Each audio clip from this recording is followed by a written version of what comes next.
எங்களின் உயிரோடும் உணர்வோடும் கலந்து வாழுகின்ற அன்பு சொந்தங்கள் அனைவருக்கும் வணக்கம்.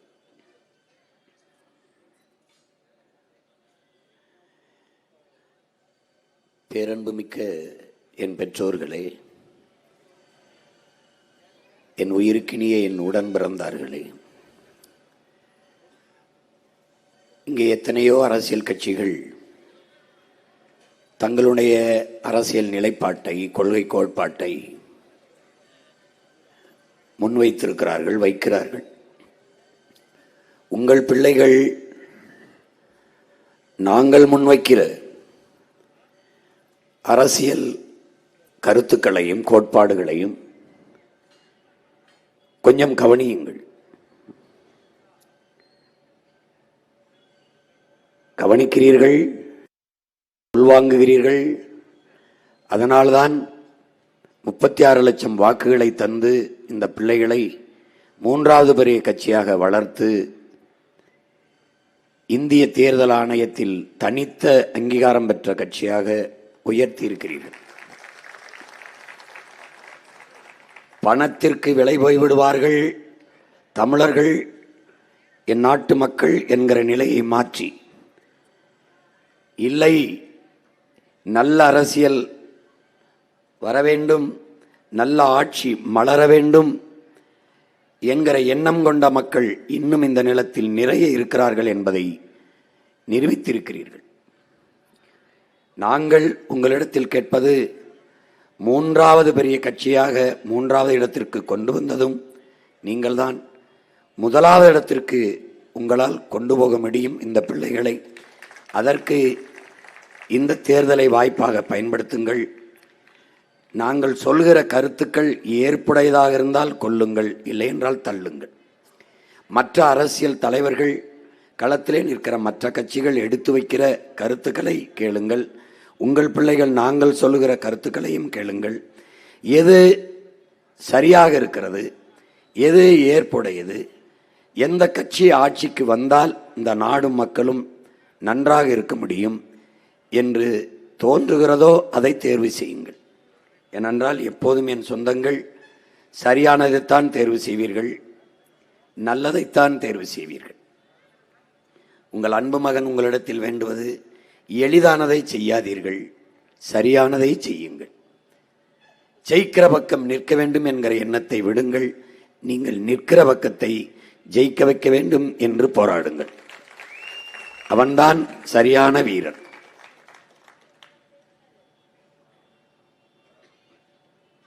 புரட்சியாளர் அண்ணல் அம்பேத்கர் அதிகாரம் மிக வலிமையானது என்று நமக்கு கற்பித்தார். அதை கற்ற நாங்கள் அந்த அதிகாரம் எம் மக்களுக்கானது என்று கோட்பாட்டை முன்வைத்தோம். அதிகாரம் மிக வலிமையானது என்று கற்பித்தார். அதை கற்ற நாங்கள் அதை அடைந்து விட்டால் அனைத்தும் எளிமையானது என்ற கோட்பாட்டை முன்வைத்தோம். இழந்துவிட்ட உரிமைகளை நாம் பிச்சை கேட்டு பெற முடியாது, போராடித்தான் பெற்றாக வேண்டும் என்று போதித்தார். அதனால்தான் இழந்துவிட்ட நம் உரிமைகளை போராடி பெற வேண்டும் என்பதற்காகவே ஒரு புரட்சிகர அரசியலை இந்த நிலத்தில் முன்னெடுக்கிறோம். தன்னலமற்று உண்மையும் நேர்மையுமாக என் மக்களுக்காக சேவை செய்ய வேண்டும் என்கிற தூய உள்ளத்தோடு தொடர்ந்து உங்கள் பிள்ளைகள் களத்திலே நிற்கிறோம். எங்களுக்கு ஒரு கனவு இருக்கிறது, உங்கள் பிள்ளைகள் எங்களுக்கு ஒரு கனவு. எளிய பிள்ளைகள், ஒரு சாதாரண பின்புலம் என்பதால் எங்களை கவனிக்க தவறுகிறீர்கள். நாங்கள் என்ன சொல்கிறோம் என்று பாருங்கள். யார் சொல்லுகிறார் இல்லை, எதை சொல்கிறார் என்பதுதான் முக்கியம். இந்த உலகத்தில் எது ஒன்றையும் தனி மனிதன் கருத்து என்று தள்ளிவித்து விட முடியாது என் சொந்தங்களே. ஏனால் இந்த உலகத்தில் இருக்கிற இசங்கள், இதிகாசங்கள், புராணங்கள், தத்துவங்கள், வேதங்கள் எல்லாமே தனி ஒரு மனிதனால் சொல்லப்பட்டதுதான். எல்லாரும் ஏற்றுக்கொள்ளப்பட்ட தத்துவம் என்ற ஒன்றே உலகத்தில் கிடையாது. எல்லாரிலும் ஏற்றுக்கொள்ளப்பட்டது தத்துவங்கள் அல்ல, தண்ணீர் மட்டும்தான். உங்கள் பிள்ளைகள் நாங்கள் சொல்வதை கவனியுங்கள். அதை சரியாக இருக்குதா என்று பாருங்கள். எங்கள் கனவை தந்தது நாங்கள் உருவாக்கிய கோட்பாடு, கொள்கை அல்ல. எங்கள் முன்னவர்களின் எச்சமும் மிச்சமும் தான் நாங்கள். இதை பன்னெடுங்காலமாக 1000 ஆண்டுகளுக்கு மேலே எமது அருமை முன்னோர்கள் தூக்கி சுமந்து வந்த கனவுதான். குடிதளி கோலோச்சு மாநில மன்னன் அடிதளி நிற்கும் உலகு என்பது வள்ளுவ பெருமானார் அந்த மறை என் வேதம். முறை செய்து காப்பாற்றும் மன்னவன் மக்களுக்கு இறை என்று வைக்கப்படும்ங்கிறான். முறை செய்து காப்பாற்றணும். உருபசியும் ஓவா பிணியும் செருபகையும் சேராது எழுவது நாடு என்கிறான். மணிநீரும் மண்ணும் மலையும் அணிநிலர் காடும் உடையது அரண்கிறான். புதிதாக எந்த தத்துவமும் தேவையில்லை. அவன் பகுத்ததை வகுத்ததை அதன் வழி நடந்து சென்றாலே உலகத்தின் தலை சிறந்த ஆட்சியை நடத்த முடியும். அவன் வலியுறுத்தாததா வேளாண்மைக்கு? சுழன்றும் ஏற்பின்னது உலகம், அதனால் உழந்தும் உழவே தலை என்றான். அவன் பிள்ளைகள் நாங்கள் உழவே தலை, அதை உணராத நாம் மனிதரில் கலை என்ற தத்துவத்தை முன்வைத்தோம். உழுதுண்டு வாழ்வாரை வாழ்வார், மற்றெல்லாம் தொழுதுண்டு பின் செல்பவர் என்றான். இருந்தோம்பி இல்வாழ்வதெல்லாம் விருந்தோம்பி வேளாண்மை செய்த பொருட்டு என்கிறான். உழவினார் கைமடங்கின் இல்லை, விளைவதும் விட்டேம் என்பார்க்கும் நிலை என்கிறான். பற்றற்று போன சன்னியாசி கூட, துறவி கூட உழவன் கைமடங்கி படுத்து விட்டால் வாழ முடியாது என்கிறான். உழவாண்மையை இவ்வளவு அழகாக வலியுறுத்தியவன் உலகத்தில் எந்த ஞானியும் இல்லை. உழுவார் உலகிற்கு ஆணி அத்தாற்றாது எழுவாரை எல்லாம் பொறுத்து. எவ்வளவு எவ்வளவு வலியுறுத்துகிறான் பாருங்க. என் அன்பு சொந்தங்களே, உங்கள் பிள்ளைகள் எவ்வளவு பேரன்பு கொண்டு எல்லாரையும் நேசித்து நிற்கிறோம். எல்லோரையும். ஏன்? தமிழ் ஒரு பேரன்பின் தாய். அவள்தான் பிறப்பு ஒக்கும் எல்லா உயிருக்கும் என்று சொன்னாள். பகுத்துண்டு பல் உறவுகள் என்று சொல்லாமல் எல்லா உயிருக்கும் என்றான். எல்லா உயிரும் பல்லுயிரும் ஓம்புக என்றான். அதுதான் காக்கை குருவி எங்கள் சாதி, நீல் கடலும் மடையும் எங்கள் கூட்டம் என்று சொன்னாள். தமிழ்தான் சொன்னாள். அவள்தான் சொன்னாள். அவள்தான் சொன்னாள். யாதும் ஊரே யாவரும் கேளீர் என்று. பாரடா உன் மானுட பரப்பை, மானுட சமுத்திரம் நான் என்று கூவு, விசால பார்வையால் விழுங்கு மக்களை என்று என் அன்னை தமிழ்தான் ஆற தழுவியது உலகத்தை.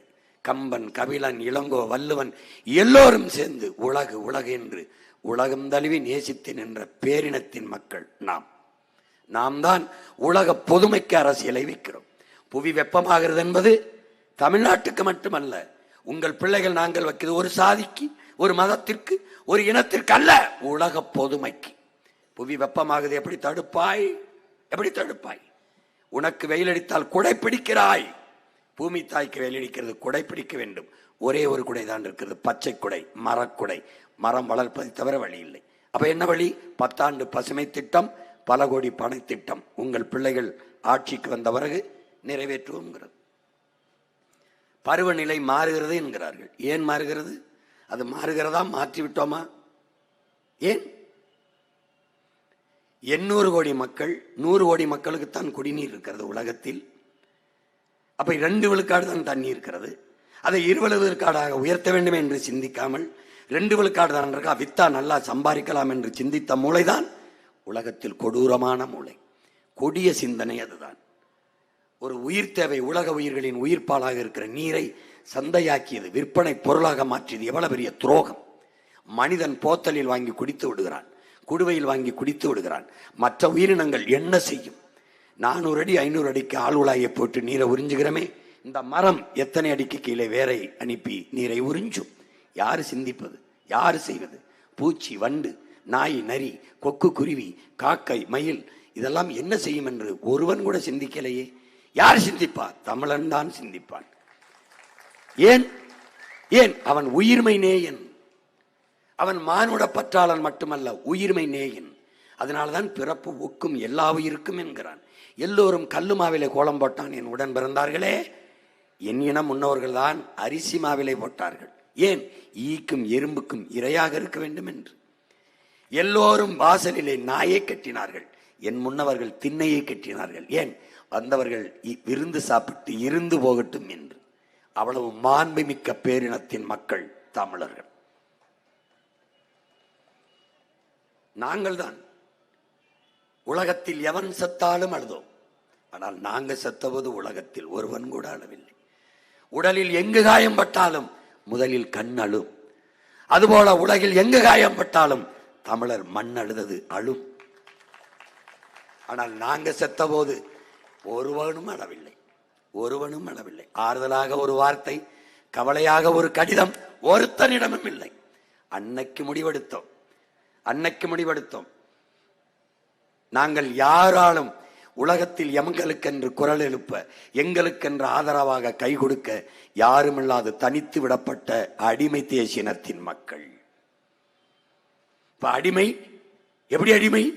சொந்த நாட்டிலே நீ உன் தாய்மொழியில் கல்வி கற்க முடியாது, கற்றால் வேலை கிடைக்காது.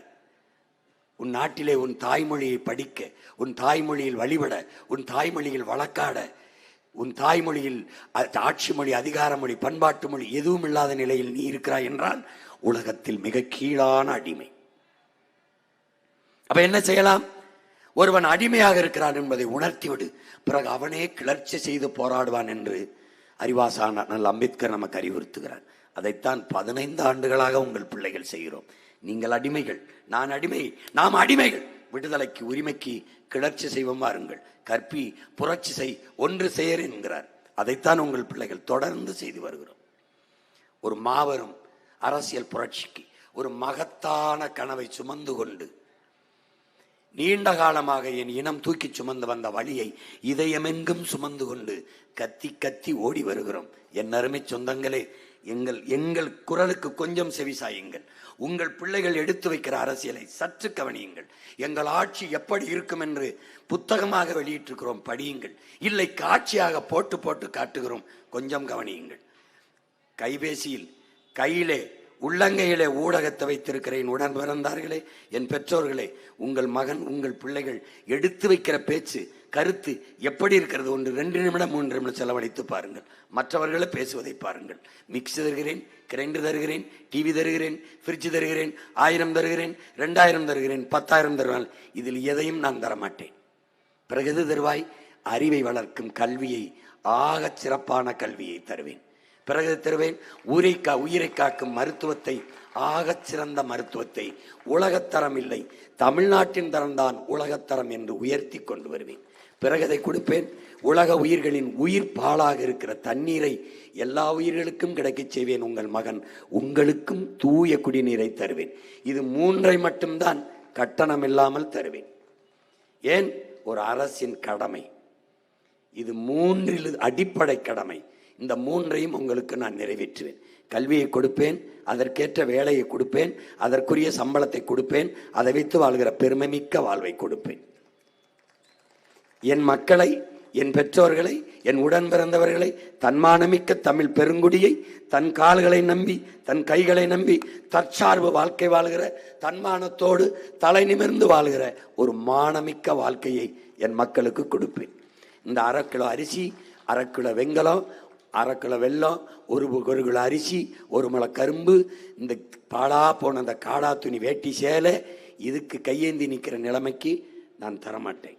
உங்களை நிறுத்த மாட்டேன். நான் சொன்னா செய்வேன். ஏன்? இந்த ஐயா கருணாநிதி, அம்மா ஜெயலலிதா இவர்களையெல்லாம் பார்த்து அரசியல் செய்ய வந்த மகன் என்று நீங்கள் நினைத்து விடாதீர்கள்.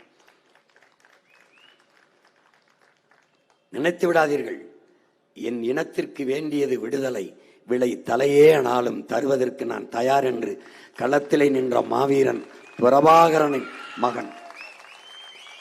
அவன் கைபிடித்து விரல் பிடித்த நடந்த மகன். அவன் காட்டிய திசையில் பாய தயாராக நிற்கிற மகன். அவன் மொழியே கீதை, அவன் வழியே பாதை என்று இந்த களத்திலே நிற்கிறோம். என் அன்பு சொந்தங்களே, உங்கள் பிள்ளைகள் எங்களின் ஆட்சி எப்படி இருக்கும், நமது நாடு, நமது நிலம் எப்படி இருந்தது, நமது தொன்று தொட்ட வேளாண்மை எப்படி இருந்தது, இப்போது எப்படி இருக்கிறது, எப்படி சிதைத்து அழிக்கப்பட்டிருக்கிறது என்பதை காட்சிகளாக உங்களுக்கு உங்கள் கண்முன்னே விரிக்கிறோம். எங்கள் கனவுகளை விரிக்கிறோம். பாருங்கள், எவ்வளவு செழிப்பாக இருந்தது நமது நிலம் என்பதை பாருங்கள், எப்படி சிதைத்து அழிக்கப்பட்டது என்பதை பாருங்கள்.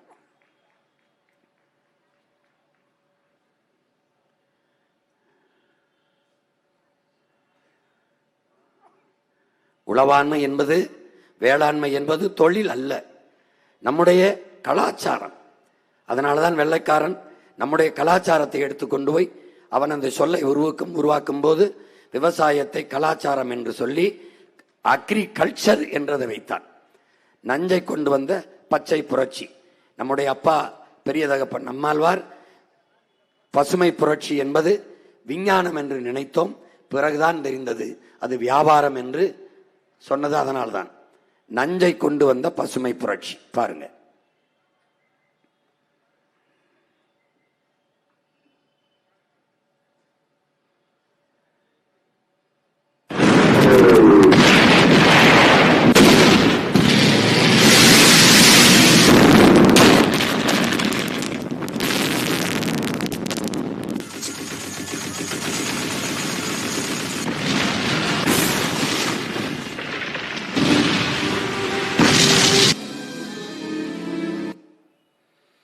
இது என் அன்பு சொந்தங்களே, இரண்டாம் உலக போரில் போர் முடிஞ்ச பிறகு மிச்சமான குண்டுகள் இருக்குல்ல, வெடிக்காத குண்டுகள், அதை வெடியுப்புகள் என்று சொல்றோம். இந்த ரசாயன குண்டுகளை நொறுக்கி உரமாக தயாரிச்சிட்டான். ஏன்னா அதெல்லாம் வீணா போகக்கூடாதுன்னு உரமாக தயாரிச்சிட்டான். இவன் என்ன செய்யறான், இந்த உரத்தை இந்த பாருங்க, இந்த வெடிகுண்டுகளை அந்த மருந்தை எடுத்து யூரியா உரம் பாக்டம்பாஸ் 60 20 பொட்டாசியம் சல்பட்டுன்னு உரமாக தயாரிச்சிட்டான். இந்த உரத்தை எங்கே சந்தைப்படுத்தலாம்னா தெற்காசியாவுக்கு வர்றான். வரும்போது பெரிய மக்கள் தொகையை கொண்ட நாடு எதுன்னு இந்தியாவுக்கு வர்றான். இந்தியா வரும்போது வேளாண் பல்கலைக்கழகங்கள் வேளாண் கல்லூரிகளை எடுத்துறான். எடுத்து இந்த உரத்தை போட்டால் நல்லா விளையும்னு சந்தைப்படுத்திடுறான். ஏன் இந்தியா அதை கேட்க வேண்டிய நிலைமை வருதுன்னா, அவன்கிட்ட கையெழுத்து போட்டு கடனை வாங்கிட்டதுனால அவன் சொல்றதை செய்கிற வேலைக்காரனாக மாறிட்டான். கடன் வாங்கினவன் கடன் கொடுத்த முதலாளிக்கு எப்படி கைகட்டி நிற்பானோ அப்படி. அதை அமெரிக்க பொருளாதார அடியாளின் வாக்குமூலத்தை எழுதிய ஜான் பெர்கின் எல்லாம் சொல்கிறான், உங்கள் நாட்டு தலைவர்களுக்கு நாங்கள் கடன் கொடுப்போம், கையெழுத்து வாங்கிடுவோம், பிறகு பொருளாதாரம், பாதுகாப்பு, தொழில் வளர்ச்சி இதிலெல்லாம் எங்களுக்கு வேலை செய்கிற ஆட்களாக அவர்களை பயன்படுத்தி கொள்ளுவோம். உங்கள் நாட்டில் ஏர்போர்ட்டு கட்டுதல், பேருந்து நிலையம், பஸ் ஸ்டாண்டு கட்டுதல், துறைமுகம் கட்டுதல், ரோடு போடுதல், இப்படி வேலைகளை செஞ்சு தங்கள் இருப்பை அவர்கள் தக்க வைத்துக் கொள்வார்கள் என்று. இப்போ இந்த 8 வழிச்சாலை, இந்த ஏர்போர்ட்டு, இந்த துறைமுகம், இந்த பஸ் ஸ்டாண்டுலாம், இந்த மெட்ரோ, இதெல்லாம் ஏன் வருதுன்னு அதை படிச்சிங்கன்னா தெரியும். அதுக்குள்ளே உலக அரசியல் எழுதியிருப்பான். அதான் இப்போ அதை பாருங்க. அதனால இந்த சந்தையை, இந்த யூரியாவை, இந்த உரத்தை சந்தைப்படுத்துறதுக்கு நம்ம நாடு ஒத்துக்கிறது. இப்ப என்ன செய்யுது பாருங்க, ஒவ்வொன்றா பொறுமையா பாருங்க. இப்ப இதை போட்டா நல்லா விளையும்னு நம்ப வைக்கிறாங்க. இதை போட்டா, உரமா போட்டா கூடுதலா மகசூல் வரும்னு.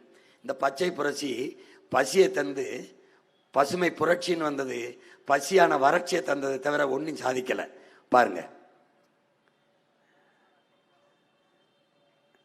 இந்த உரத்தை போட்டா நல்லா விளையும்னு மண்டையில ஏத்திட்டான்.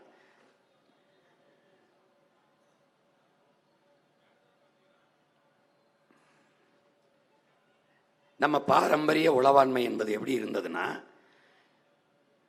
நம்முடைய பயிர்கள் கரடஞ்சம்பா, மாப்பிளச்சம்பா, குழிபறிச்சான், இப்படி பாரம்பரிய பயிர்கள் நமக்கு பல தரப்பட்ட நெல் வகைகள் உண்டு.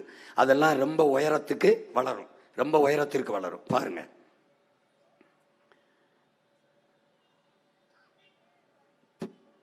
இதுவரை நம்முடைய பாரம்பரிய நெல் வகைகள். இது என்னுடைய தம்பி எங்க ஊர்ல சிவகங்கையில. இப்போ அப்பா நம்மாழ்வார் வந்த பிறகு அந்த அந்த ஒட்டு ரகத்தை விட்டுட்டு நம்முடைய பாரம்பரிய நெல் வகையை வச்சு இயற்கை உரத்தை வச்சு வேளாண்மை செய்யும் போது ஒரு ஆள் உயரத்துக்கு மேல, தலைக்கு மேல விளைஞ்சிருக்கு பாருங்க. நெல்லு தான் அது. எங்க ஊர்ல தான் இருக்கு, எங்க ஊர்ல இப்ப விளையுது. இந்த நெல்லை எனக்கு சாப்பிட்றதுக்கு அனுப்புறான் என் தம்பி. பாருங்க, இதை நம்ம அப்பா என்ன சொல்றாங்க, இப்படி உயர்ந்து விளைந்து கிடக்கிற நெல் அடி காட்டுக்கு, நடு மாட்டுக்கு, நுனி வீட்டுக்கு, முனி வீட்டுக்குங்கிறார். அடியே காட்டில் விட்டுருவோம், அது உரம் தாளை. நடு மாட்டுக்கு கூலமாயிருது, நுனி நெல்லாயி நம்ம வீட்டுக்கு வந்துடுது இப்படி. ஆனா இப்ப என்ன இருக்குதுன்னா, அடி இருக்குது, நுனி இருக்குது, நடு இல்லை. ஏன் இல்லை? அது இருந்தா மாட்டுக்கு தீவனம் இருக்கும், மாட்டுக்கு தீவனம் இருக்கிற மாடு இருக்கும். அது எதுக்காக அழிக்கிறான்னு பாருங்க, எதுக்காக, எங்கிருந்து ஆரம்பிக்கிறான் பாருங்க. இப்படி சாஞ்சு கிடந்தது குனிஞ்ச அர்த்தம். இப்ப உட்கார்ந்து இருக்கிறோம். ஏன்னா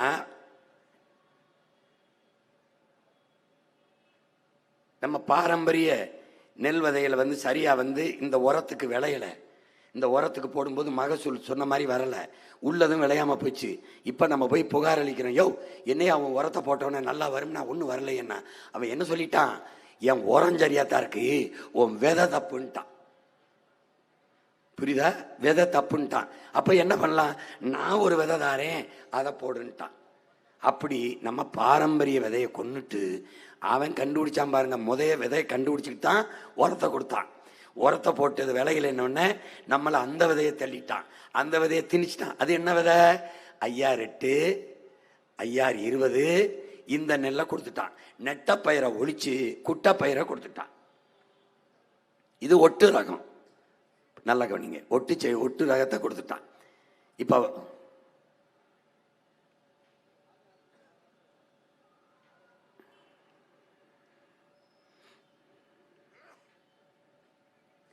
இப்ப நாடங்களும் நம்ம பாரம்பரிய நெல் இதை ஒழிச்சு இப்ப இதுதான். எங்க அப்பா நம்மாழ்வாரம் வந்த பிறகு மீட்டூர்வாக்கம் செய்யணும்,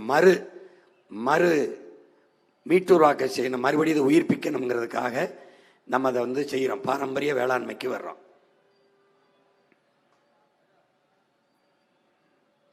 இந்த விதை எங்க இருந்து வருதுன்னா, அமெரிக்காவில் இருக்கிற ராக்பெல்லர் ஃபவுண்டேஷன்ல இருந்து வருது. ராக்பெல்லர் ஃபவுண்டேஷன்ல இருந்து வருது. அவன் தான் இந்த விதையை சந்தைப்படுத்துறான் நமக்கு. விசை எந்திரம் இப்ப எதுக்கு வருதுன்னா, இந்த மாடு இருக்கிற வரை, பாரம்பரிய மாடு இருக்கிற வரை மாட்டு சாணம் வந்து உரமா இருக்கு. அப்ப வேளாண் குடிமகன் ஒரு தற்சார்பு வாழ்க்கையில இருக்கான். மாடு உழுகுது, மாடு சாணம் போடுது, நெல்லை அறுக்குது, அவனே அதையே தூக்கிட்டு வருது, அடிக்கிறான், அதுவே மிதிச்சு புனையல் பத்தி உதுத்துருது, இந்த கூளத்தை விரையா போடுறான், நெல்லை அவன் அவிச்சு அரிசியை எடுத்துக்கிட்டு தவிடு அதுக்கு போடுறான், அப்புறம் சாப்பிட்றான், மிச்ச சோறை அதுக்கு ஊத்துறான், சோறை வடிக்கிறான், தண்ணி அதுக்கு ஊத்துறான், அந்த தவிடை கலக்கிறான், அதை அதுக்கு போடுறான், தீவனம் ஆயிருது. ஒன்றை ஒன்று சார்ந்து தற்சார்பு. அரிசி நமக்கு, தவிடு அதுக்கு, சோறு நமக்கு, தண்ணி அதுக்கு, அப்ப நெல் நமக்கு, வைக்கோல் அதுக்கு. அப்ப ரெண்டு பேரும் பாடுபட்டு சமமாக பிரிச்சுக்கிறோம். இந்த உழவாண்மையில நம்ம உடனே வருது மாடு, நம்ம உடனே வருது, நமக்கு உடன் பிறந்தவன் மாதிரி வருது. இப்ப இந்த மாடு இருக்கிற வரை அவனுக்கு என்ன பிரச்சனைனா, இந்த ரசாயன உரத்தை விற்க முடியாது. ஏன்னா இந்த மாடு சாணம், இந்த சாணத்தை சேமிக்கிறான், ஆட்டு புழுக்கையை சேமிக்கிறான், குப்பை கடங்களை வைக்கிறான், 6 மாசத்துக்கு ஒரு தடவை கொண்டு போய் நிலத்துல கொட்டிடுறான் பருவ நேரத்துல. அப்படி இல்லைன்னா அந்த ஆடு மாடை நிலத்துல கிடையா அமர்த்தி படுக்க வச்சு 1 மாசம் 15 நாள் போட்டு அங்க சிறுநீர், அங்க சாணம், அங்க புழுக்கையை போட விட்டோன்னே அது ஆக சிறந்த உரமா வந்துருது. உங்களுக்கு புரியுதுன்னு நினைக்கிறேன். இதை ஒழிக்காம இந்த ரசாயன உரத்தை சந்தைப்படுத்த முடியாது. அப்ப என்ன பண்ணா, அவன் மாட்டை ஒழிக்கணும், அதுக்கு இறை இல்லாம பண்ணணும். அப்ப குட்டப்பயிரை கொடுத்தா மாட்டுக்கு கூளம் இல்லாம போகுது. இப்ப அவன் என்ன பண்றான், இந்த டிராக்டரை கண்டுபிடிக்கிறான், இந்த விசை எந்திரம். இந்த விசை எந்திரத்தை விற்கணும்னா மாடை ஒழிக்கணும். அப்ப மாடை ஒழிக்கணும்னா, ஏன்னா இந்த விசை எந்திரத்தை சந்தைப்படுத்தணும்னா மாடு விட்டு விழுகிற உழவு முறையை அழிக்கணும். என்ன பண்றான்னு பாருங்க, என்ன பண்றான்னு பாருங்க. இந்த டிராக்டரை விற்கிறதுக்கு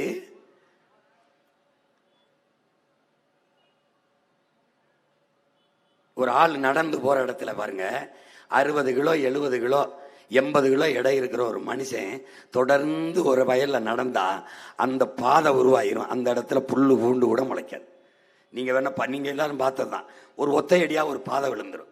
ஒரு 60 கிலோ எடையுள்ள ஒரு மனிதன் நடந்தாலே எதுவுமே முளைக்காம மண்ணு கட்டிப்பட்டு போய் புல்லு முளைக்காம பாதை ஆயிடுற போது 4 டன்னு 3 டன்னு 4 டன்னு எடையுள்ள இந்த டிராக்டரை வச்சு மண்ணில் உழுதோம்னா எப்படி கட்டிப்பட்டு போகும், மண் எப்படி கட்டிப்பட்டு போகுங்கிறத புரியணும். நம்மளுடைய பாரம்பரிய உழவு அகல உழுவதை விட ஆழ உழுவது மேலானது அப்படின்னு தான் நமக்கு பழமொழி இருக்குது. ஏன்னா மண்ணை கீழே இருந்து புரட்டி மேலே போடுற முறை நம்முடைய உழவு முறை. அவனுடைய டிராக்டர் கீறி விடும், உழாது. இங்க பாருங்க, நம்மளுடைய உழவு எப்படி இருக்கு, நம்மளுடைய கலப்பை எப்படி இருக்கு, அவனுடைய டிராக்டர் வந்து கீறி விடும் இப்படி மேலே. சக்கரம் எவ்வளவு இடம் இருக்கும், அந்த டிராக்டர் எவ்வளவு இடம் இருக்கும், குறைஞ்சு 3 டன்னாவது இருக்கும். அதை அழுத்தும் போது 60 கிலோக்கே ஒன்று முளைக்கலைன்னா இந்த சக்கரம் பதிஞ்சிருக்க இடம் பார்த்தீங்களா, எப்படி கட்டிப்பட்டு போகும்? கட்டிப்பட்டு போன மண்ணில் எதுவும் முளைக்காது. புல்லு, இந்த மாதிரி இந்த கோரம்புல்லு, அருக புல்லு, இந்த மாதிரி புல்லு தான் முளைக்கும், நெல் முளைக்காது. இந்த பாருங்க எப்படி முளைக்குது பாருங்க.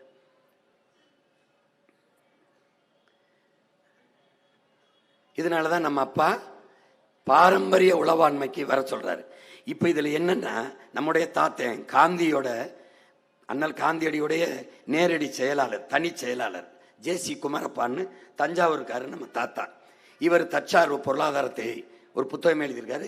இவர் என்ன செய்யறாரு, இந்த டிராக்டரை கண்டுபிடிச்சு இதை உழவுக்கு பயன்படுத்துங்கன்னு சொல்லும் போது நம்ம தாத்தா சொன்னது, என் மாடு சாணி போடும், உன் டிராக்டர் சாணி போடுமான்னு கேட்கிறாப்ல.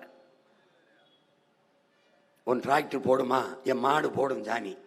ஏன்னா மாட்டு உரம் அதை விட்டுட்டு வேளாண்மை செய்ய முடியாது. இயற்கை வேளாண்மை செத்து போகும். இப்ப நீங்க வேளாண்மைங்கிறது என்ன? இப்ப எல்லாரும் சொல்றாங்களா இயற்கை வேளாண்மை, இயற்கை வேளாண்மை எல்லாரும் பேசுவாங்க. ஃபுட்டுனா ஆர்கானிக் ஃபுட்டு, அதாவது செயற்கை உரம் இல்லாத உணவு, இயற்கை உரம். வேளாண்மையே இயற்கை தான். அப்ப ஏன் இயற்கைன்னு சொல்ல வேண்டியது வந்துச்சு? இயற்கையா எல்லாமே செயற்கையா மாறிடுச்சு, ரசாயன உரத்துக்கு போயிடுச்சு.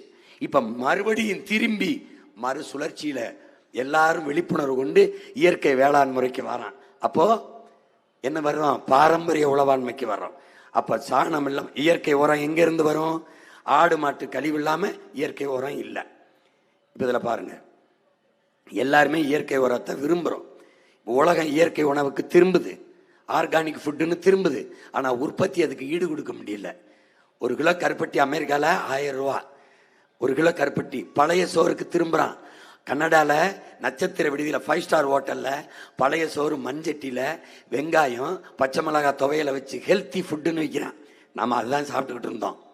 எல்லாம் கொஞ்சிக்கணும். சோத்துல வடிக்கிற நீச்சல் தண்ணி இருக்குல்ல, ஹெல்த்தி ட்ரிங்க்ஸ்னு போத்தல அடிச்சு 1000 ரூபாய்க்கு விற்கிறான். நமக்கு டீயை கொடுத்துட்டு அவன் இந்த தண்ணியை எடுத்துட்டு போயிட்டான். இங்க பாருங்க, வேர்ல என்ன பண்றோம்? நச்சு உரத்தை போடுறோம். அவன் கொடுத்த அந்த உரம் தான் பாக்டம்பாஸ் 60, 20 பொட்டாசியம் சல்பட்டுன்னு கண்ட கண்ட கருமத்தை வேர்ல தூவுறோம், நச்ச தூவுறோம். பாருங்க, நம்மளுடைய உளவாண்மை எது? ஆடு மாட்டு சாணம். ஆடு மாட்டு கழிவு இல்லாம இயற்கை வேளாண்மை இல்லை, வேளாண்மையே இல்லை. ஆனா என்னன்னா, இயற்கை வேளாண்மை செய்யணும்னு விரும்புறோம். நஞ்சில்லாத உணவு வேணும், ஆர்கானிக் ஃபுட்டு வேணும்னு விரும்புறோம். ஆனா ஆடு மாட்டு வளர்க்கறத அவமானம்னு கருதுறோம். எப்படிப்பட்ட மனநோயின்னு பாருங்க, எப்படிப்பட்ட மனநோய். நம்முடைய இயற்கை வேளாண்மை ஆடு மாட்டு புழுக்க, மாட்டு சாணம். இப்ப பாருங்க, டிராக்டரை சந்தைப்படுத்த தடையாக இருந்தது எது? மாடு, நம்முடைய மாடு. இப்ப மாடு வச்சு ஏர்கூட்டி உழுத இருக்கிற வரை இந்த டிராக்டரை விற்க முடியாது. அப்ப என்ன செய்யறான் அந்த அயோக்கிய பைய? பலாயிரக்கணக்கான மாடுகளை வாங்குறான். வாங்கி என்ன செய்யறான்? கொன்னுறான். கொன்னு என்ன பண்றான்? குழிய தோண்டி புதைச்சு போறான். இந்த மாடுகளை எல்லாம் கொன்னு புதைச்சு மூடிடுறான். புரியுதா நான் சொல்றது? புரியுதா? எப்படி பண்றான் பாருங்க. மாடை அழிக்கிறான். அழிச்சிட்டு அதன் தொடர்ச்சியா இந்த நாட்டு மாடு, இந்த காங்கையம், கிரு, இந்த ஓங்கோல், சிவப்பசகி, சக்கிவால், இந்த மாதிரி நாட்டு மாடுகள் இருக்கிறது அவனுக்கு பிரச்சனையா இருக்கு. இந்த நாட்டு மாடு, இந்த காளை மாடு, இந்த ஜல்லிக்கட்டு கால், இந்த காளை இருக்கிற வரை அந்த இனம் அழியாது இருக்கும். அது இணை சேர்ந்து இந்த நாட்டு மாட்டு இனம் அழியாம இருக்கும். நாட்டு மாட்டு இனம் அழியாத இருக்கிற வரை உழவன் இந்த விசை எந்திரத்தையோ ரசாயன உரத்தையோ தேட மாட்டான். அப்ப இந்த நாட்டு மாட்டினத்தை அழிக்க என்ன பண்ணலான்னா, இந்த மாடுகள் மேல அக்கறையும் கருணையும் இருக்கிறத மாறி பேசி என்ன சொல்ல வரான்? ஜல்லிக்கட்டுக்கு தடை, மாடுகளை வதைக்கிறார்கள். எப்படி? அப்படி ஒரு கருத்தை உருவாக்கி ஜல்லிக்கட்டுக்கு தடைன்னு வாரான். யாரு வாரா? இந்தியாவில் சில அமைப்புகளை கையில் வச்சுட்டு அந்த வேலை வெளிநாட்டுக்காரன் இறங்குறான், ஜல்லிக்கட்டுக்கு தடைன்னு. இந்த நுட்பத்தை புரிஞ்சுக்கிட்ட நாம, இந்த பாருங்க, ஜல்லிக்கட்டுக்கு தடையை கொண்டு வந்தான். உங்களுக்கு தெரியாது. இந்த ஜல்லிக்கட்டுங்கிறத முதல்ல தெரிஞ்சுக்கணும். நம்ம யாருன்னு தெரிஞ்சுக்கணும்.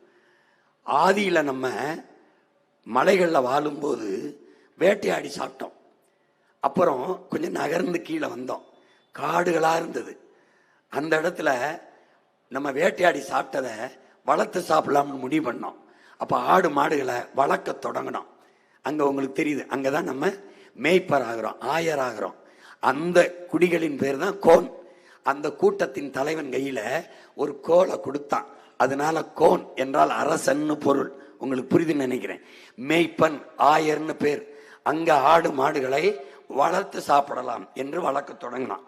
அங்க இருந்த ஆடு மாடுகளை வளர்க்குறோம். கீழே அதுல இருந்து கீழே இறங்குறோம். நகர்ந்து வரும்போது வயலும் வயல் சார்ந்த இடமும் வருது. அதுதான் மருதம்னு. அந்த இடத்துல ஆற பார்த்தோம், குளிச்சோம், நாகரிகம் அடைஞ்சோம், நிலைத்து வாழலாம்னு முடிவெடுத்தோம். அப்ப என்ன பண்றோம்? ஏன் நமக்கான உணவுப் பொருளை நம்ம விளைய வைக்க கூடாதுன்னு முடிவெடுத்தோம். அதுக்கு மாட்டின் தேவை, துணை தேவைப்பட்டுச்சு. அந்த காட்டு விலங்க வீட்டு விலங்கா மாத்துறதுக்கு அதோட ஆற தழுவணும். திமிழோட பிடிச்சு பிடிச்சு அதை அன்பா தழுவி தழுவி வீட்டு விலங்கா மாத்த விளையாட தொடங்கணும்.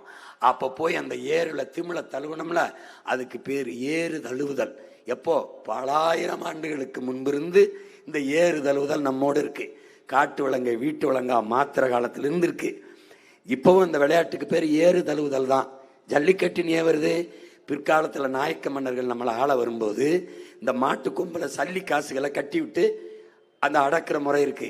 அந்த சல்லியை கட்டினதுனால அது ஜல்லிக்கட்டு என்று மருவி பேர் விளங்க ஆரம்பிச்சிருச்சு. ஏறு தழுவுதல் தான்.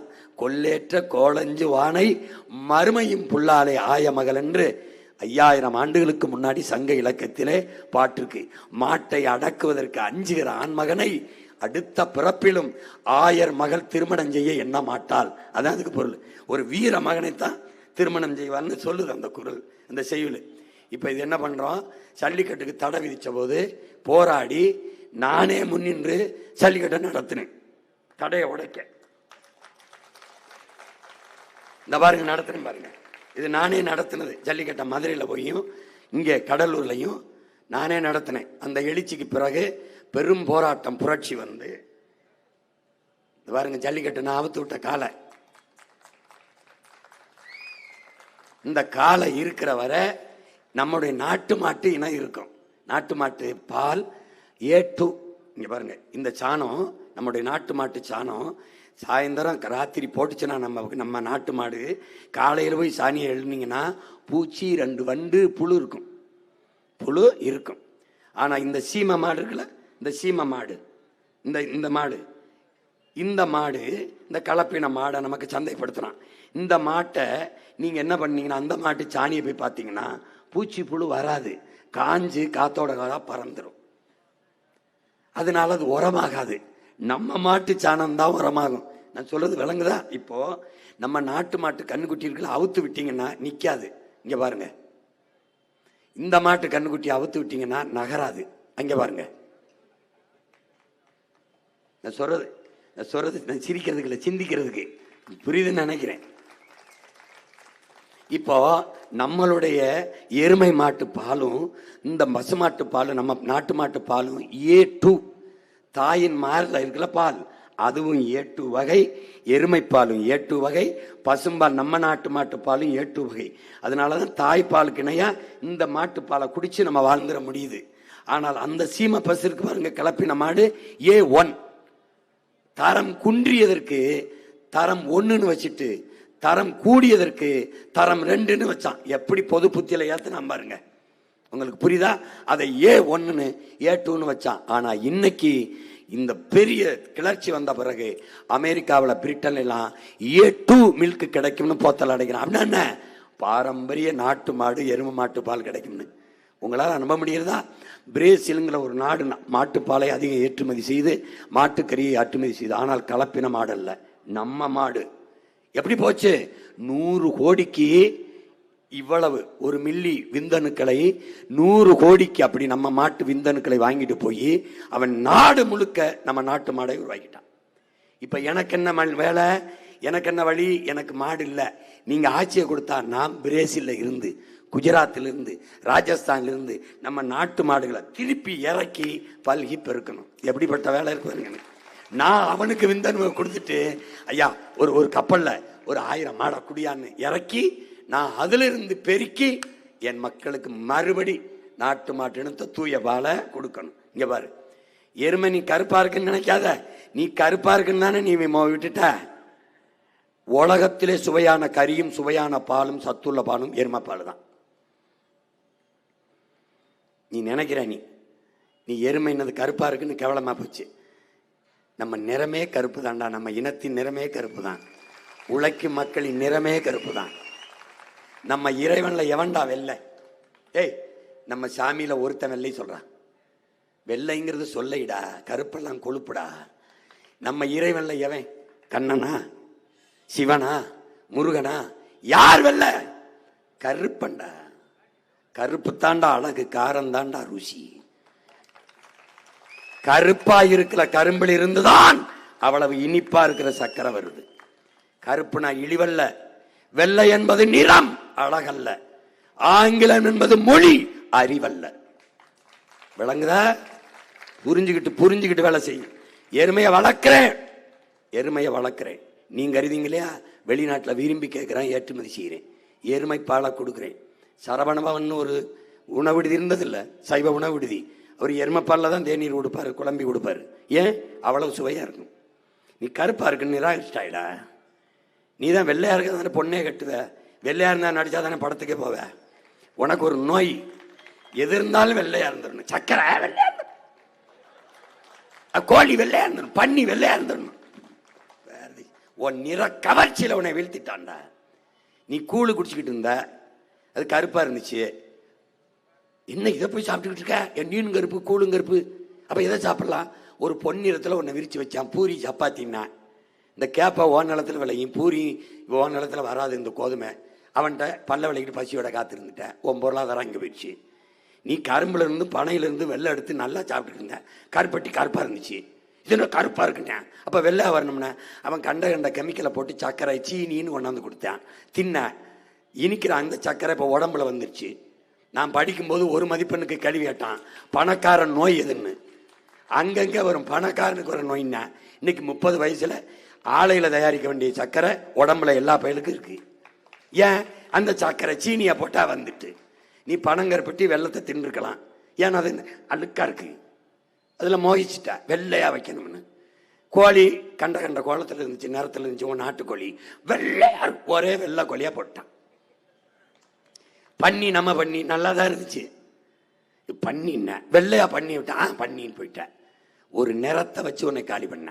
வெள்ளையா இருக்கிறவன் பேசுற மொழி அறிவுன்னு நினைச்சு இங்கிலீஷ்னு படிச்சுட்டு திரிற. கேவலம் கேவலம் கேவலம். நீ படி.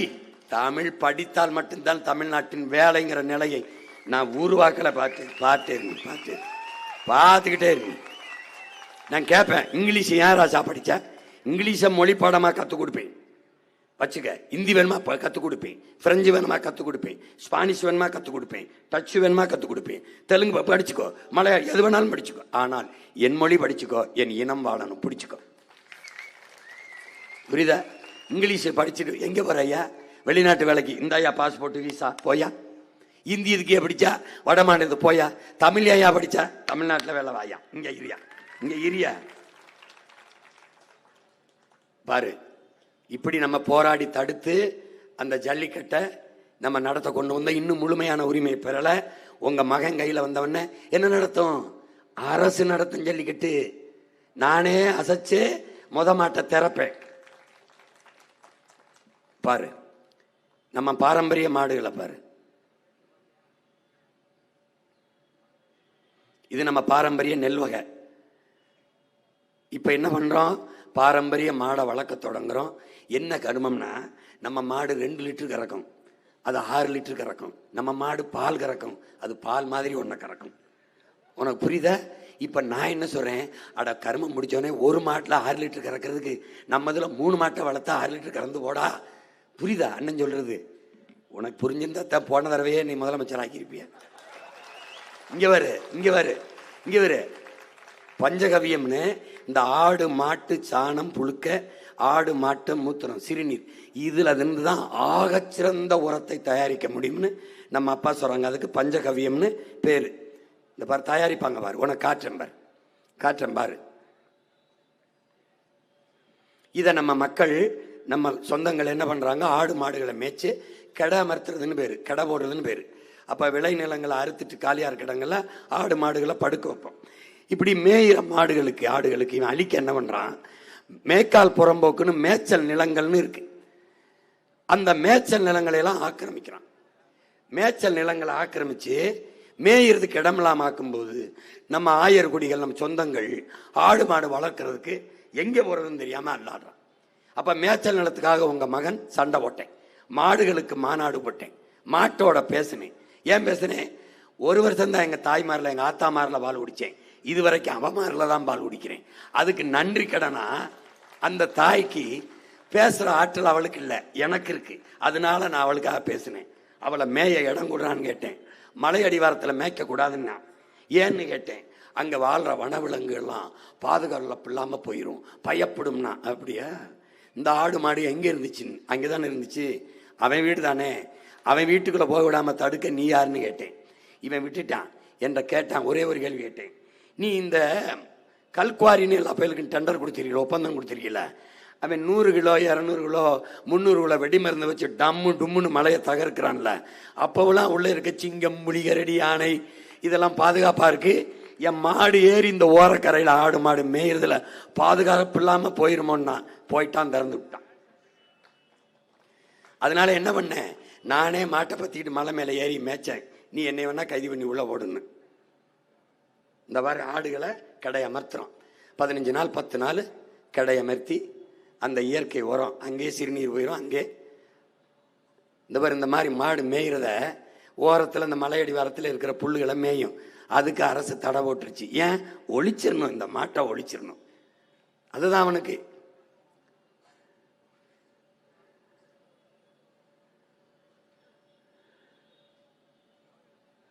அப்ப என்ன பண்ணேன், நானே மாட்டை பத்திக்கிட்டு மேற்கு தொடர்ச்சி மலையில காவல்துறை என்னோட பேசிக்கிட்டே இருந்துச்சு.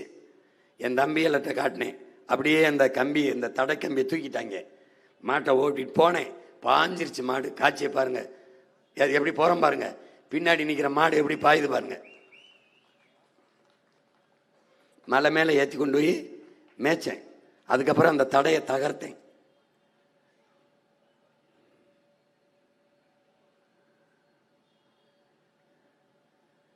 சாண நிலத்தில் இருக்கும்போது உங்களுக்கு சொல்லணும் எப்படின்னா, சாணம், இந்த ஆடு மாட்டு சாணம், மக்கிய இலைதலை கழிவு, இந்த தேங்காய் நாரில் இருக்கிற மிச்ச துகள் இருக்குல்ல, இதையெல்லாம் நிலத்தில் வைக்கும்போது அது என்ன செய்யுதுன்னா, நம்முடைய பாரம்பரிய உரம் இந்த நீரை பிடிச்சு அப்படி சொதன்னு ரொம்ப நாளைக்கு வத்த விடாமல் வச்சுக்கிறது.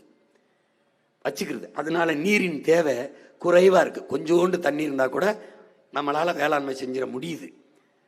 ஆனால் இந்த ரசாயன வெடி உப்பை போடுறது, இந்த ரசாயன உரத்தை போடுறதுல கொஞ்சோண்டு தண்ணி போதும். அதுக்கு நமக்கு நம்மளுடைய பாரம்பரிய இயற்கை உரத்தில் கொஞ்சோண்டு தண்ணி போதும். கொஞ்சம் தண்ணி போதுமானதா இருக்குது.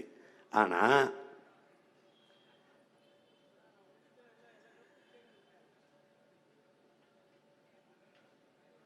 இப்போ இதில் என்னன்னு பார்த்தீங்கன்னா, இப்போ உங்களுக்கு இந்த உயிரியல் உண்மையை புரியணும். நம்ம செடிக்கு, பயிருக்கு, தக்காளிக்கு, கத்தரிக்காய்க்கெல்லாம் தண்ணி வச்சிடோம்ல, அந்த தண்ணீரை உணவாக எடுக்க முடியாது. எந்த மரமும் எடுக்க முடியாது. புளிய மரம் எடுக்க முடியாது, வேப்ப மரம் எடுக்க முடியாது, வாழை மரம் எடுக்க முடியாது, எதுவும் எடுக்க முடியாது. அப்போ என்ன செய்யுதுன்னா, அந்த மண் என்பது மண் இல்லை, பல கோடிக்கணக்கான உயிர்களின் திரட்டு தான் மண். மாசானுங்க புக்காக்கோ அவங்க அப்பா ரசாயன உரமாக போட்டு மண் செத்துருது, மலடாயிருச்சு, கெட்டுருச்சு. இவன் படிச்சுட்டு வந்து, என்ன அப்பா ஒன்றுமே வரமாட்டுது நிலத்துலன்னு 6 மாதத்துக்கு உழுது இயற்கை உரமாக போட்டு மண்ணின் புண்ணை ஆத்துறான். 6 மாதம் கழித்து மண்ணை எடுத்து ஆய்வுக்கு கொடுத்தா பல லட்சக்கணக்கான நுண்ணுயிர்கள் அதில் இருக்கு. மண் உயிர் வெட்டுது. அதுக்கப்புறம் வேளாண்மை செய்கிறான். உங்களுக்கு புரியுதுண்ணா? இதன்னா எங்கப்பா உரமாக போட்டு மலடாக்கிட்டார் மண்ணை. அப்புறம் 2 வருஷம் ஒன்றுமே செய்யாமல் போட்டு உழுது கடையை போட்டு மறுபடி மண்ணை உயிர்ப்பிச்சு அப்புறம் வேளாண்மை செய்ய தொடங்கணும். இப்போ என்னன்னா, கண்ணுக்கு தெரியாத நுண்ணுயிரி ஒவ்வொரு செடி வேருக்குலையும் இருக்கு. அங்கே ஒரு தொழிற்சாலை இருக்கு. என்னதோ அங்கே யார் வேலை செய்யறா? பூஞ்சை, பாக்டீரியா, காளான்கள். உன் கண்ணுக்கு தெரியாது. அந்த நுண்ணுயிரி ஒரு தொழிற்சாலையை வச்சு வேலை செய்யுது. என்ன செய்யுது? தண்ணியை அது உணவுக்கு சாப்பிட்டுட்டு அது கழிவா போடுது. அந்த கழிவை தான் அது ஒரு உணவா இந்த மரம் அந்த செடி எல்லா செடியும் எடுக்குது. அதை நீ தெரிஞ்சுக்கணும். இப்ப என்ன பண்றோம், இந்த வேர்ல நம்ம இயற்கை உரம் இருக்கும்போது இந்த பூஞ்சை, பாக்டீரியா, காளான், இந்த நுண்ணுயிர்கள் செழித்து வளருது. நல்லா வளர்ந்த தன் வேலையை தொடர்ந்து செய்து நம்ம செடிகளுக்கு நல்லா நீரை எடுத்து கொடுக்குது. ஆனா இந்த ரசாயன உரம் இருக்கு பாருங்க, இங்க பாருங்க, இந்த மண்புழு இந்த பூச்சி வந்து பாருங்க. அப்ப நம்ம மண் வந்து உயிர்ப்போட இருந்துச்சு, சாகலை, நம்ம மண் சாகலை. இந்த இயற்கை உரத்துல இந்த ரசாயன வெடிவுப்பு இந்த போடுறாரு பாருங்க உரம், போட்ட உடனே நிலம் எப்படி ஆயிருதுன்னு பாருங்க. இது நம்ம இயற்கை உரம், அது ரசாயன உரம். இதை போட்ட உடனே நீங்க உப்பு தின்னவன் என்ன பண்ணுவான், தாகெடுக்குன்னு தண்ணி குடிப்பான். அது மாதிரி இந்த உப்பை தின்னவன் என்ன பண்ணு, நாக்கு வரல்ற மாதிரி நிலம் வரன்றது, தண்ணி அதிகமாக கேட்குது. விளங்குதா? அந்த நாக்கு வரல்ற மாதிரி நிலம் வரலுது, தண்ணி அதிகமாக கேட்குது. இந்த ரசாயன உப்பு வெடிச்சு எப்படி விறுவிறுவாய்ப்பது, வரன்றது பாரு, மண் எப்படி ஆயிருது பாரு. இப்படியே தொடர்ந்து ரசாயனத்தை இந்த உப்பை போட்டு மண் மலடாயிருது. எது போட்டாலும் முளைக்காது, பூக்காது, காய்க்காத மாதிரி ஆயிருது. அப்ப என்ன உழவனின் நண்பன் பாரு, இவன் யாருன்னு பாரு, பார்க்க அற்ப பிறவியா இருப்பான். இவன் யாரு? கையில வைக்கும் போது உனக்கு அருவருப்பா இருக்கும். இவன் உலகத்தில் அவன் சொல்றான், இந்த அருவருப்பாக இருக்கிற இந்த உயிர் போல மனித குலத்திற்கு உழைக்கிறவன் ஒருத்தனுமே இல்லைங்கிறான், பயன் தர ஒருத்தனுமே இல்லைங்கிறான். இந்த மண்புழு பார்க்க அப்படி இருக்குல்ல, 40,000 முறை பூமியை உழுகுதுங்கிறான் தன் வாழ்நாள்ல. 40,000 முறை. எப்படி உழுகுது? மேலே இருக்கிற மண்ணை சாப்பிட்டு கீழே போய் கழிவை போடுது, கீழே இருக்கிற மண்ணை சாப்பிட்டு மேலே வந்து கழிவை போடுது. அப்ப மண்ணை வளப்படுத்தி கொண்டே இருக்குது. எத்தனை முறை? தான் சாகிறதுக்குள்ள 40,000 முறை உழுகுதுங்கிறான். அதனாலதான் இதை உழவனின் நண்பன் என்று சொல்றான். இப்ப இந்த இடத்துல என்ன பண்றோம், நம்ம ரசாயன இந்த வெடிவுப்புகளை போட்டவன், அந்த பாட்டம்பாஸ் 60 போட்டோன்னு இவன் செத்துறான், அந்த நுண்ணுயிரியும் செத்துருது. இதை நன்கு கவனிங்க. இப்போ அண்ணன் சொன்னா நீங்க கேட்கல, அன்னைக்கு நான் சொன்னேன் கேட்கல. நாட்டின் பிரதமர் ஐயா மோடி சொன்ன போது பார்த்திருப்பீங்க, அவர் நான் சொன்னது சொல்றாரு அவர். இப்ப நடிகர் அமீர் கான், அவர் தெரியாம இருக்க முடியாது, இந்தியாவில் புகழ்பெற்ற நடிகர். அவர் சத்தியமே ஜெயதேன்னு இப்ப இருக்கிற விஜய் தொலைக்காட்சியில் ஒரு நிகழ்ச்சியை நடத்தினார். அதுல நம்ம அப்பா நம்மாழ்வார் மாதிரி வேளாண்மையில் ஆர்வம் கொண்ட ஒரு இளைஞரை பேட்டி எடுக்கிறாரு. அந்த பேட்டியை கேள்வி பயன்படுத்துறீங்க. ஒவ்வொரு 35 கிலோ காய் கனி கழிவுக்கும் நாங்க ஒரு பசுவை வேலைக்கு வச்சிருக்கோம். அதுகளோட வேலையே அதை எப்படி சொன்னார் பாருங்க. இந்த காய்கறி இந்த இதுக்கு ஒரு பசை வேலைக்கு வச்சிருக்கோம்ன்றாப்ல. வேலைக்கு வச்சிருக்க எதுக்குன்னு சாப்பிட வேண்டியது, சாணம் போட வேண்டியது, அதுக்கப்புறம் ஷெட்ல போய் தூங்க வேண்டியது. இதான் ரிட்டையர்மெண்ட் லைஃப். 8 மணி நேரத்துல அது சாப்பிட்ட பசு கண்ணுக்குட்டி போட்டு பால் கறக்கிறது, அது ஒரு இது, அது வேலைக்கு போற மாதிரி. அப்புறம் ஓய்வு வர்றது, இந்த கண்ணுக்குட்டி போடாத வயசாயிருச்சுன்னா ரிட்டையர்மெண்ட் வாழ்க்கையில ஓய்வு பெற்ற பிறகு என்ன வாழ்க்கைன்னா, இறைய சாப்பிடணும், சாணத்தை போடணும். இதுக்கு தான் வச்சிருக்கோம். அது ஒரு தொழிற்சாலை, ஃபேக்டரி மாதிரி. உரத்தை எங்களால் தயாரிக்க முடியாது, அதனால உரத்தை தயாரிக்கிற ஒரு தொழிற்சாலை மாதிரி பயன்படுத்தணும்னு சொல்றாப்ல. கழிவுகள்ல 1/4 பங்கு சாணமா வெளியில வந்துடும். அதாவது நீங்க குப்பைன்னு சொல்ற அந்த கழிவு பொருட்கள் சாணமா வெளியில வருது. அந்த சாணத்துல நமக்கு தேவையான மீத்தேன் இருக்கு. நாங்க அந்த மீத்தேன்னு சொல்றது கேட்பேன். தஞ்சாவூர்ல மீத்தேன் ஈத்தேன் பயாகேஸ் எடுக்கிறோம்ட்டு நம்ம பூமி தாய் இருக்குல்ல, 3 போகம் நஞ்சை விளையிற அந்த பொண்ணு விளையிற அந்த பூமி தாயின் ஈரக்கொலைய இதயத்தை சிறுநீரகத்தை அறுத்து அவன் மீத்தேன் எடுக்கிறான், நஞ்சாக்குறான். இப்ப உங்க மகன் சொல்றேன், அதை நிறுத்திட்டு இந்த பாரு நான் சொல்லும்போது நம்மள அவர் சொல்றாரு பாரு, மாட்டு சாணி ஆட்டு புழுக்க அதுல இருந்து மீத்தேன் எடுப்பேங்கிறாப்ல. அப்படின்னா நான் நாடங்களும் உன் திருவண்ணாமலையில, உன் செஞ்சியில, உன் வந்தவாசியில பண்ணைய போட்டு அங்கேயே மாட்டு பால், மாட்டுக்கறி, அங்கே பால்வார கட்டி, பால்கோவா, தயிர், நெய் தயாரிக்கிற தொழிற்சாலை, மாட்டு சாணத்தை கொண்டு குப்பை கிடங்கு, அங்கிலிருந்து மீத்தேன் ஈத்தேன் பயாகேஸ் எடுத்து எவ்வளவு வேணுமோ சிலிண்டர்ல கொடுத்து என் மக்களுக்கு தடையற்ற எரிகாற்று கிடைக்க வழி செய்வேன்னா நீ சிரிக்கிற. அப்ப நான் என்ன பண்ணுவேன், இந்த அயோக்கிய பைய ONGC இந்த மீத்தேன் ஈத்தேன் என் தாயை ஈரக்குலைய வழக்கமா தடுத்தாட்டி வெளியேபடா எனக்கு வேணாம்டா, என் மாடு ஆட்டு சாணியில இருந்து நான் தயாரிச்சு காட்டுவார் பாரு. இங்க பாரு, பயோடைஜஸ்டர்ல வந்தது. என்ன சொல்றாருன்னா, இந்த மீத்தேனை எடுத்துட்டு மீதி இருக்கிற கழிவு சாணத்தை கொண்டு போய் குப்பை கிடங்கு போடும் மண்புழு அதை சாப்பிட்டுட்டு 72 வருஷம் சொல்றாரு. என்னன்னா, ஒரு கருப்பு தங்கத்தை பிளாக் கோல்டா அந்த மண்புழு போடுற கழிவு இருக்குல்ல, அது எப்படி சொல்றாரு, பிளாக் கோல்டுங்கிறாரு, கருப்பு தங்கம்ங்கிறாரு. அவ்வளவு சிறந்த உரம்ங்கிறாரு மண்புழுவின் கழிவை. அப்ப மனித கழிவை எவனாவது மதிக்கிறான் பாரு, மண்புழு கழிவை தங்கம், கருப்பு தங்கம்ங்கிறவள. அது எப்பவுமே உனக்கு உள்ளூர் மாடு விலை போகாத மாதிரி உன் மயம் உலக தத்துவத்தை தான் சொல்றேன், உலக சிறந்த கருத்தை தான் சொல்றேன். நான் சொல்றதுனால நீ கேட்க மாட்டேன். அதனால தான் அடுத்தவனை வச்சு சொல்கிறேன். எப்பா நீ சொல்லுப்பா, அப்போவாவது உனக்கு புரியுதானு. ஏன்னா எங்கள் அப்பா நம்மாழ்வார், மகனே நம்ம என்ன சொன்னாலும் நம்ம சனம் நம்பாது, அதனால் இந்த வெளிநாட்டுக்காரன் சொன்னான்னா தான் நம்பும். மாசானுகோ புக்காக்கோ சொன்னது போல, இந்த ஆரோவில் பெர்னாட்டி கிளார்க் சொன்னது போல. நாங்கள் அமைதிப்படன்னு ஒரு படம் எடுத்தோம். அதில் எங்கள் அண்ணன் சத்யராஜ் எங்கள் அப்பா மணிவன் நடிப்பாங்க. அப்போ உரையாடலில் வரும், இந்த மாதிரி வெளிநாட்டுக்காரர் அப்படி சொன்னார் இப்படி சொன்னார், இது யார் சொன்னதுன்னு கேட்பாப்புல. தஸ்தோவெஸ்கின்னு அடிச்சு விடுவாப்புல எங்கள் அப்பா. ஏய் மணியா, இது நீ தானே சொல்கிற? ஆமாண்ணா. அப்போ ஏன் இதை வாய்க்கு நுழையாத வெளிநாட்டுக்காரன் பேரை சொல்கிற? அப்படி சொன்னா தானே அந்த சனம் நம்பும். அது மாதிரி உனக்கு ஒரு நோய் இருக்கு. இதை சீமான்னு சொல்றதுன்னு புரியல. சீனாவில் ஒரு ஞானி சொன்னான், அவன் சரியாத்தான் சொல்லியிருப்பான். இப்ப நான் சொல்றது நம்பல இல்ல, இதையாவது நம்பு. வர்மி காஸ்ட் உலகத்திலேயே சிறந்த உரம். இது உலகத்திலே சிறந்த உரம் இதை சொல்றாரு. மண்புழுவோட கழிவு உலகத்திலேயே சிறந்த உரம். இந்த மண்புழு கழிவை பிளாக் கோல்டுன்னு சொல்லுவாங்க. இத நேரடியா பூமியில உபயோகப்படுத்தலாம். மத்ததுல பாக்டீரியல் ப்ராசஸ் மூலமா டீகம்போஸ் பண்றதுக்கு 45 நாள் ஆகும்.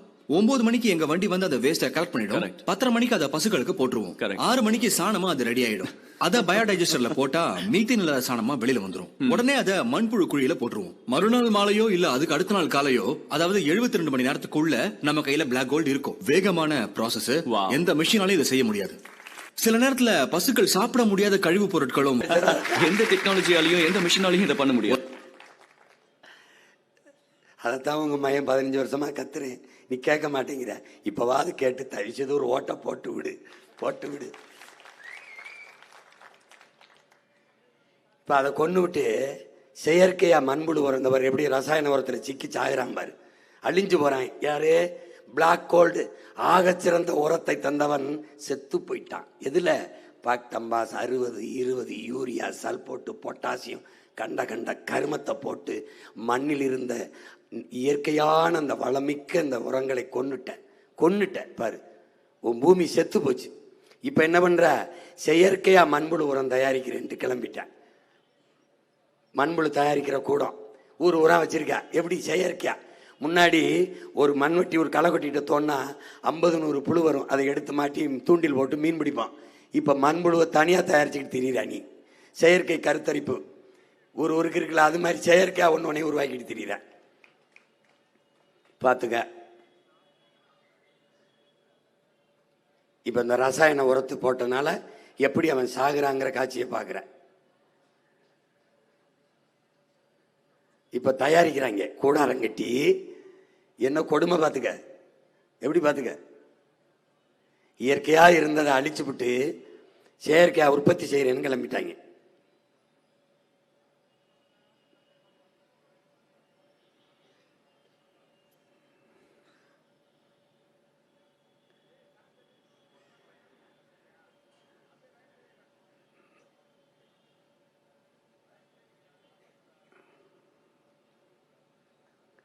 இது என்ன?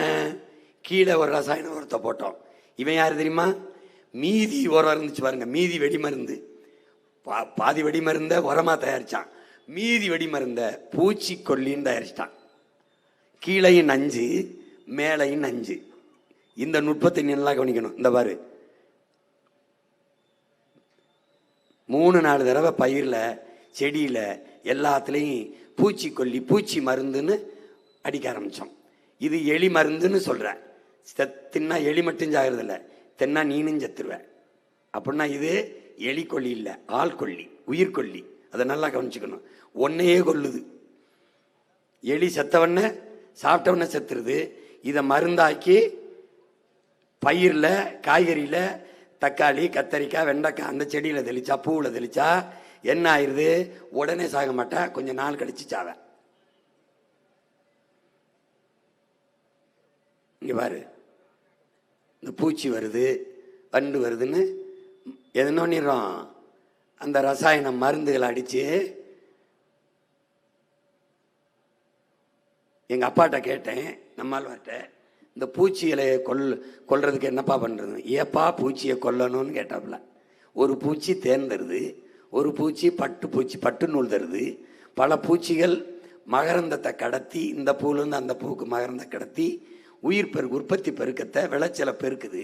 இப்போ இந்த பூச்சிகளை கொண்டுட்டு எப்படிப்பா மகரந்தத்தை கடத்துறது, தேனுக்கு என்ன செய்யறது, பட்டு நூலுக்கு என்ன செய்யறதுன்னு கேட்டார். எவன்டையும் பதில் இருக்காது. இது என்ன செய்து பாரு இந்த பூச்சி தேனி, இங்கே பாரு, ஒரு ஒரு ஒரு ஒரு ஒரு ஒரு ஒரு தேன் கூட கட்டுறதுக்கு ஒரு தடவை 1 லிட்டர் தேன் வச்சுக்கிறீங்க. 20 லட்சம் 60 லட்சம் பூக்களுக்கு மேலே அது போய் தேனை குடிக்குது. பாரு எவ்வளவு தேனை குடிச்சு வந்து இங்கே எல்லா செடிகளும் பூக்கும், காய்க்காது. எப்போ காய்க்கும்னா இந்த வண்ணத்து பூச்சி, இந்த தேன் சிட்டு, இந்த தேனீக்கள் இருக்குல்ல, இது போய் தேனை குடிக்க அந்த பூவில் உட்கார்ந்த போது இந்த மகரந்த துகள் இருக்கும், அதை ரெக்கைகளையும் மூக்களையும் ஒட்டிக்கிட்டு போய் அடுத்த பூவில் உட்காரும். இந்த பூவிலேருந்து அந்த பூவுக்கு இந்த மகரந்தத்தை கடத்தும். அப்போ தான் அது 2 சூழ் கொண்டு கரு கொண்டு காய்க்கும். இல்லைன்னா பூக்கும் உதிர்ந்துடும். அப்போ காய்க்க வைக்கிறது யாருன்னா இந்த வண்டு தான். இப்போ இந்த வண்டு இல்லைன்னா உற்பத்தி பெருக்க இருக்காது, விளைச்சல் இருக்காது. விளைச்சல் இல்லைன்னா நாட்டில் பஞ்சம் வந்துடும். பஞ்சம் வந்ததுன்னா பசி வந்து வறுமை வந்து சாக வேண்டி தான். இதனால அது பூச்சின்னு நினைச்சிடாத, பூச்சின்னு நினைச்சிடாத. பாரு என்னென்ன வேலை செய்யுதுன்னு பாரு இந்த தேனி. இப்போ நீ என்ன தெரிஞ்சுக்கணும்னா தேனியை பற்றி, எத்தனை நாய் இருந்தது? 1000 நாய் இருந்தாலும் ஒரு கல்லை விட்டு எரிஞ்சினா நாய் ஓடும். உருவத்தில் பெரியது தான் நாய், கடிக்கிறது தான். ஆனால் கல்லை விட்டு எரிஞ்சினா பயந்து ஓடிடும். ஆனால் இந்த மாதிரி சின்ன தேனி தான் உருவத்தில் எரிஞ்சதுன்னு வச்சுக்க, நீ ஓடுவ. எப்படி ஓடுறா பார்த்துக்க. பெரிய உருவம் நாய் கல்லை விட்டு எரிஞ்சினா அதே கல்ல தேன் கொட்டி மேலே எரிஞ்சுன்னு வச்சுக்க, நீ ஊரே 2 ஓட வேண்டியதுதான். 1000 நாய்களுக்கு என்ன மோப்ப சக்தி இருக்கோ அது அந்த தேனீக்கு இருக்குதுங்கிறான். அதனுடைய உழைப்பை நீ சாதாரணமாக குறைய முடியாது. நம்முடைய தாத்தா ஜேசி குமரப்பாவை காட்டினல்ல, அவர் பொருளாதாரத்தை தற்சார்பு பசுமை தாய்மை பொருளாதாரத்தில் பிரித்து எழுதும்போது பொருளாதாரத்தில் பல படிநிலைகளை எழுதுகிறார். அதில் சேவை பொருளாதாரம், சந்தை பொருளாதாரம், அடாவடி பொருளாதாரம், இப்படி பல வர்த்தக பொருளாதாரம் எழுதும்போது சேவை பொருளாதாரத்திற்கு உதாரணமாக தேனியையும் விவசாயியும் தான் சொல்றார். என்ன, விவசாயி தனக்கு மட்டும் விளைவிப்பதில்லை, தன் பசிக்கு மட்டும் உழைப்பதில்லை, தன் பசியை போக்கி ஊரார் பசிக்கும் உழைக்கிறான். அதனால அது சேவை பொருளாதாரம்ங்கிறார். தேனி தன் உணவுக்குத்தான் சேமிக்குது, ஆனால் பிறர் தேவைக்கும் பயன்படுவதால அது சேவை பொருளாதாரம்ங்கிறார். புரியுதா? அந்த சேவை பொருளாதாரத்தின் நாயகனே உழவனும் தேனீக்களும் தான். இந்த மகரந்த கடத்தல் இல்லைன்னா எதுவும் விளையாது. இப்போ இந்த தேனீக்கள் செத்து போச்சுன்னா இப்போ என்னன்னு பார்த்தீங்கன்னா, இந்த தேன்கூட்டில் ராணி தேனி இருக்குது, ராணி தேனி இருக்குது. இந்த ராணி தேனி என்ன செய்யுதுன்னா, தேனீக்கள் செத்துருச்சுன்னு வச்சுக்க 4 ஆண்டுகள் கூட மனித இனம் இருக்காதுன்னு ஆல்பர்ட் ஐன்ஸ்டீன் சொல்றான். தேனீக்கு மனித இனத்துக்கு என்ன சம்பந்தம்? நான் சொன்னது தான். தேனீக்கள் இல்லைன்னா எதுவும் பூக்கும், காய்க்காது. காய்க்கவில்லை என்றால் விளைச்சல் இருக்காது. விளைச்சல் இல்லை என்றால் உனக்கு நாடு பசி, வறுமை, ஏழ்மை, பஞ்சம், சாக வேண்டியதான். அதை வச்சுதான் அவர் சொல்றார்.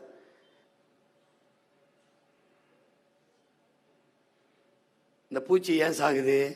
இப்போ தேன்கூடு, இதில் ராணி தேனி தான் அங்கே தலைமை. இந்த ராணி தேனி கட்டளையிட்டு அந்த ராணிக்கு கட்டளைக்கு படிஞ்சு இவங்க தேன் சேகரிக்க எல்லா சேவகர்களும் போவாங்க. சில காவல் ராணிகள் தேனிகள் மட்டும் அந்த தேன்கூட்டை காத்துக்கிட்டு ராணிக்காக நிற்கும். இப்போ அரண்மனையை விட்டு எல்லா தேனியும் கிளம்புது, தேனீக்களை தேன் சேர்க்க கிளம்புது. இந்த போகுது பாரு, போகுது. இப்போ இந்த கூட்டை விட்டு போகும்போது அதுக்கு எங்கேருந்து கிளம்புறோம்னு தெரியுது, எங்கேருந்து கிளம்புறோம்னு தெரியுது, எங்கே போகிறோம், எந்த பாதை வழியே போகிறோம்னு தெரியுது. இந்த போகும், இந்த பூக்களை போய் தேனை சேகரிக்கும்.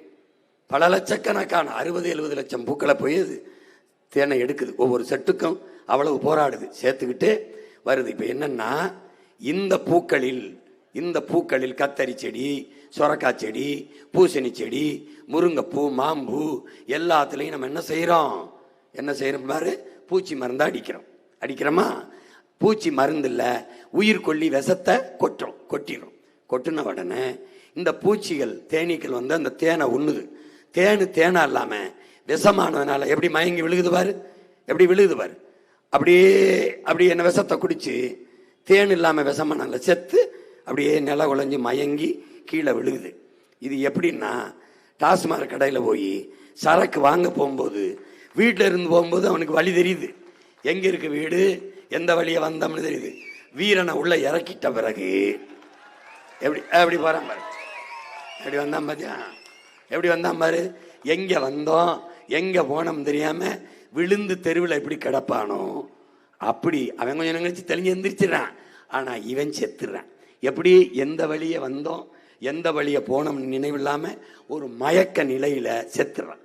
இப்படி செத்து செத்து விழுந்ததுனால இவனெல்லாம் போனவன் திரும்பி வரலைன்னு காத்திருந்த ராணி தேனி யாருமே வரலைன்னு அதுவும் செத்துருது. அப்ப தேனீக்கள் இனம் செத்துக்கொண்டே இருக்குது. அது மாதிரியே இந்த வண்ணத்து பூச்சி, இந்த வண்ணத்து பூச்சியும் தேனீக்கள் மாதிரியே இந்த உயிர் பெருக்கத்துக்கு உற்பத்தி பெருக்கத்துக்கு மகரந்தத்தை கடத்துகிற பெரும்பணியை செய்யுது. இந்த பூச்சிகள் எல்லாம் ரசாயனம் அந்த மருந்தை கூத்தி இந்த விஷத்தை பூச்சி மருந்தை போட்டு கொண்டு விட்ட பிறகு இந்த ஈனப்பெருக்கத்துக்கு மகரந்தத்தை கடத்த வழி இல்லாம போனதுனால மனுஷப்பை என்ன பண்றான், அந்த தோட்டத்துல பூவை எடுத்து ஒட்டிக்கிட்டு இருக்கான். செயற்கை கருத்தரிப்பு வந்தால இப்போ செயற்கை கருத்தரிப்பு இருக்குல்ல, அது மாதிரி ஒரு செயற்கை கருத்தரிப்புக்கு வந்துட்டான் அந்த ஈனப்பைய பூச்சி. அது பல கோடிக்கணக்கான பூக்களை மகரந்தத்தை கடத்தி விளைய வச்சது. இவன் எத்தனை பூவை ஒட்டிறான்னு பாரு, ஒட்டிக்கிட்டு இருக்கான் பாரு வேலையத்தவன். எங்க ஊர்ல வேலை இல்லாத டெய்லர் யானைக்கு டவுசர் தைச்சாங்கிற மாதிரி இவன் என்ன பண்ணிக்கிட்டு இருக்கான், அந்த பூச்சியெல்லாம் கொண்டு விட்டு இந்த பரதேசி ஒவ்வொரு பூவா எடுத்து இங்க ஒரு ஒட்டுவான் பாரு. இது செஞ்ச வேலைய அவன் செஞ்சுக்கிட்டு இருக்கான். இது நம்ம தாத்தா ஜேசி குமரப்பா இந்த தேனீக்கின் பொருளாதாரத்தை சேவை பொருளாதாரம் சொன்னது போட்டிருக்கோம். அவன் செயற்கை கருத்தரிப்புக்கு வந்து ஒரு தோட்டத்துல எத்தனை பூவை அவன் ஒட்டிடுவான், வேலைக்கு ஆள் வச்சு ஒட்டிக்கிட்டு இருக்கான். இது எவ்வளவு பெரிய பேரழிவான போக்கு என்பதை என் அறிவு சமூகம் என்னிலும் இலையை கற்றுக்கொண்டிருக்கிற கற்றறிந்த என் தம்பி பெங்கைகள் அறிஞ்சுக்கணும். இது வந்து உங்களுக்கு பொழுதுபோக்குக்கு சொல்லல, இருக்கிற பொழுதை எதிர்கால பொழுதை நல்ல பொழுதை ஆக்குறதுக்கு சொல்றேன். உங்க அண்ணன் எனக்கு இங்க வரு, நான் ஓட்டு கேட்கறதுக்காக சொல்லல, நாட்டை காக்கிறதுக்கு சொல்றேன். வாக்குக்கு சொல்லல, உன் வாழ்க்கையை காப்பாத்துறதுக்கு சொல்றேன். நீ போட்டா போடு, இல்லைன்னா போ, என் பிறவி கடமை நான் சொல்லிடுறேன். இது யாரு, ஒரு பூச்சி பட்டு புழு தருது, பட்டு நூல் தருது. இவன் பாரு, இதுல என்னன்னா இந்த உணவு சங்கிலியே சொல்லுது. இப்போ இந்த எலி இருக்கணும், எலி இருந்தா பாம்புக்கு உணவு, தவளை இருக்கணும், அது யாருக்கு, பாம்புக்கு உணவு. அது இது வந்து உணவு சங்கிலி. உணவு சங்கிலின்னு உலகம் இருக்கு. இங்க ஒரு பூச்சி, இவர் பூச்சி, தவளை பாம்பு, அப்புறம் எலி, பாம்பு கழுகு, அப்புறம் தாவரங்களை வந்து பூச்சி சாப்பிடும். இங்க அந்த சிதை வந்து இதுகளை வந்து காளான் இதுகளை சாப்பிட்டு வளரும். அப்போ இயற்கையில ஒன்னை ஒன்று சார்ந்து இந்த உணவு சங்கிலி இருக்கு. இதுல ஒன்னை அறுத்திட்டினா உலகம் சிதைஞ்சிரும்.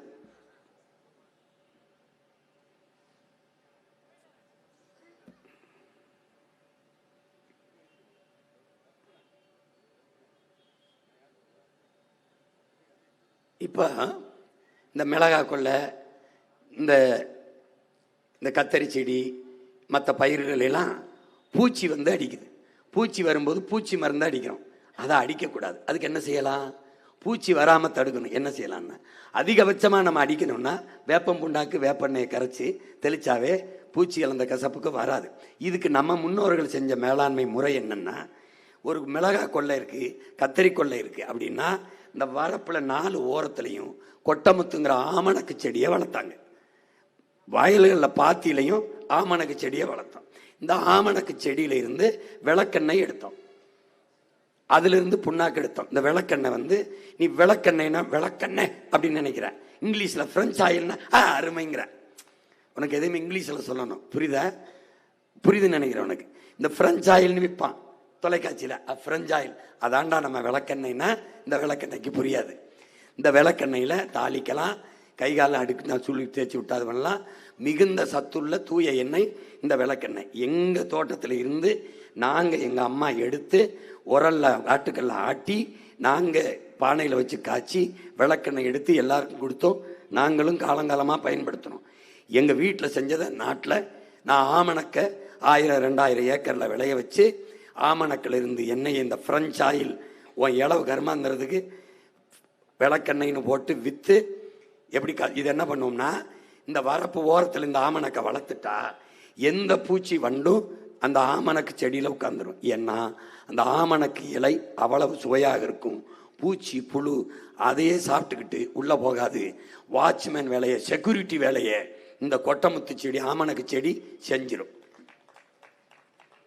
இப்போ அதுக்கப்புறம் இந்த நைட்ரஜன் ஒரு உரம் பொருள், பொட்டாசியம் சல்பட்டு, காற்றுல 78 விழுக்காடு நைட்ரஜன் இருக்கு, 21 விழுக்காடு மூச்சு காற்று ஆக்சிஜன் இருக்கு, மீதி 1 விழுக்காடு இதர வாயுகள் இருக்கு. இப்ப 78 விழுக்காடு எங்க இருக்கு? காத்துல இருக்கு. இந்த காத்துல இருக்கிற நைட்ரஜனை பிரிக்கிற ஆற்றல் பூமியில யார்கிட்ட இருக்கு? என் அகத்தி மரத்துக்கிட்ட இருக்கு. இவ்வாறு 78 விழுக்காடு நைட்ரஜன். நீ தனியா போய் உரமா போட வேண்டியதில்லை, கருமத்தை போட வேண்டியதில்லை. இந்த மாதிரி காட்டுறேன். 78 விழுக்காடு நைட்ரஜன், 21 விழுக்காடு ஆக்சிஜன். அதான் நற்காற்று, மூச்சு காற்று, அதுதான் நம்ம சுவாசிக்கிறோம், ஆக்சிஜன். இதுல இந்த 78 விழுக்காடு காற்றுல வர நைட்ரஜனை தனியாக பிரித்து எடுக்கிற ஆற்றல் நம்ம அகத்திக்காரருக்கு இருக்குது.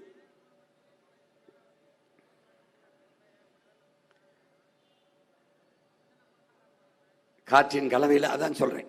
1 விழுக்காடு இதர வாயு. இதை போட வேண்டியதில்லை, போடாத. இந்த நைட்ரஜனை எங்கிருந்து எடுக்கிறாருன்னா, நிலத்துக்கு வேண்டியதை 4 ஓரத்துலையும் வரப்புல வயலுக்குள்ள இந்த அகத்தியை வளர்த்து விட்டுட்டோம்னா அவர் எடுத்து காட்டிலிருந்து பிரித்து எடுத்து நம்ம செடிக்கு கொடுத்துறாரு. அப்ப என்ன பண்ணணும்? கரையுங்க அகத்தி கரையை நடணும். நைட்ரஜனை விட்டுட்டு நம்ம ஆளை நட்டுட்டா அவன் கொடுத்துட்றான் செடிக்க வேண்டிய நைட்ரஜனை. தனியா தூக்கி கொண்டு இந்த கருமத்தை கொட்ட வேண்டியது இல்லை. இப்ப இது எல்லாம் பள்ளிக்கூடத்தில் வச்சு படிப்பிச்சிருக்கணும்.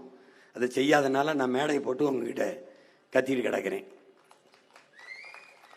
அறிவியல்ல இருந்து இந்த பாடத்தை தூக்கிட்டான்.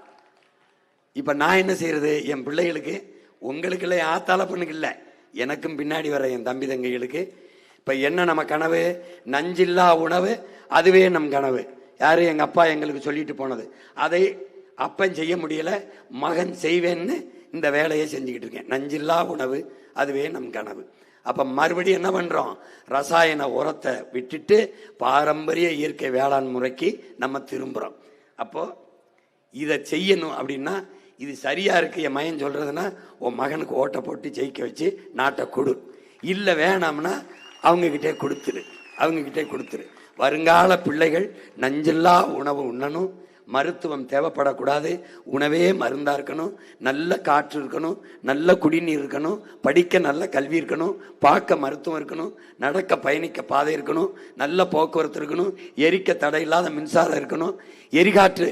அவர் சொன்னார் பாரு, நம்பல, எத்தனை லட்சம் டன் சிலிண்டர் எரிகாற்று வேணாலும் உன் மகனால தயாரிக்க முடியும். நிலமெங்கும் பண்ணை போடுவேன், நீ இங்கே இரு, வந்தவாசியிலே தொழிற்சாலை, உனக்கு அரசு வேலை தாரேன், கவர்மெண்ட் வேலை. படிக்கல வாடா, மாட்டு சாணம் தேல்வதற்கும் மாட்டு மாறல பால் கறக்கிறதுக்கும் நாட் நீடு எஜுகேஷன். எத்தனை லட்சம் டன் பால் கறந்திருக்கேன், அதுக்கு படிச்சவன்.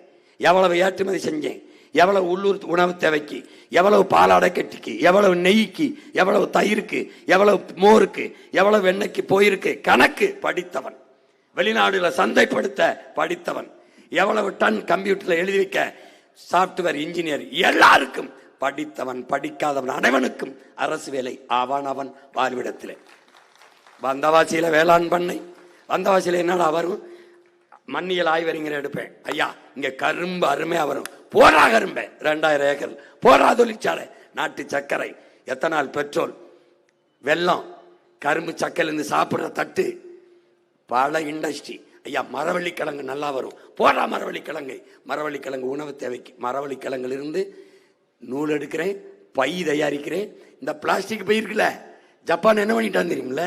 இந்த பிளாஸ்டிக்கை ஒழிச்சிட்டு மரவள்ளிக்கிழங்குல அதே பிளாஸ்டிக் மாதிரி பை தயாரிச்சிட்டான். அது தண்ணிக்குள்ள போட்டா கரைஞ்சிரும். எப்படி? நீ என்னத்துக்கு இந்த செல்போனை வச்சிருக்க? நான் சொல்றதெல்லாம் ஜப்பான்ல இப்படி இருக்கு, நான் தட்டி பாருடா, கருமம் பாரு, ஒரு தடவை நான் பாரு, பார்த்து தொலை. அமெரிக்கான்றாரு, அமெரிக்கால எங்க இருக்கு? பின்லாந்துல கல்வி எஜுகேஷன் சிஸ்டம் எப்படி? பார்த்து தொலைய. எத்தனை நாளைக்கு இந்த கேடு கட்ட இந்த யூடியூப்ல இந்த கரும இந்த மீம்ஸே பார்த்து கிடப்ப? எத்தனை நாளைக்கு கிடப்ப? அறிவை தேடுற, அறிவை தேடி ஓடுங்கள். நாளைய வரலாறு நம் நிழலை தேடி ஓடி வருங்கிறாரா புரட்சியாளர் ஆனால் அம்பேத்கர். அறிவை தேடுறா, தேடினானடா ஒரு மகன். உலகம் வியந்திருச்சடா. உலகத்தின் தலை சிறந்த கல்வியாளன் அண்ணல் அம்பேத்கர் போற்றுதடா. ஒரு மனிதன் 10,000 புத்தகம் வாழ்நாள படிச்சிருக்கணும்ன்றான்டா. ஆனால் உலகத்திலே ஒரு மனிதன் 64,000 புத்தகம் படிச்சிருக்காருடா. என்னடா அம்பேத்கரை படிக்கிற, என்னத்த படிச்ச?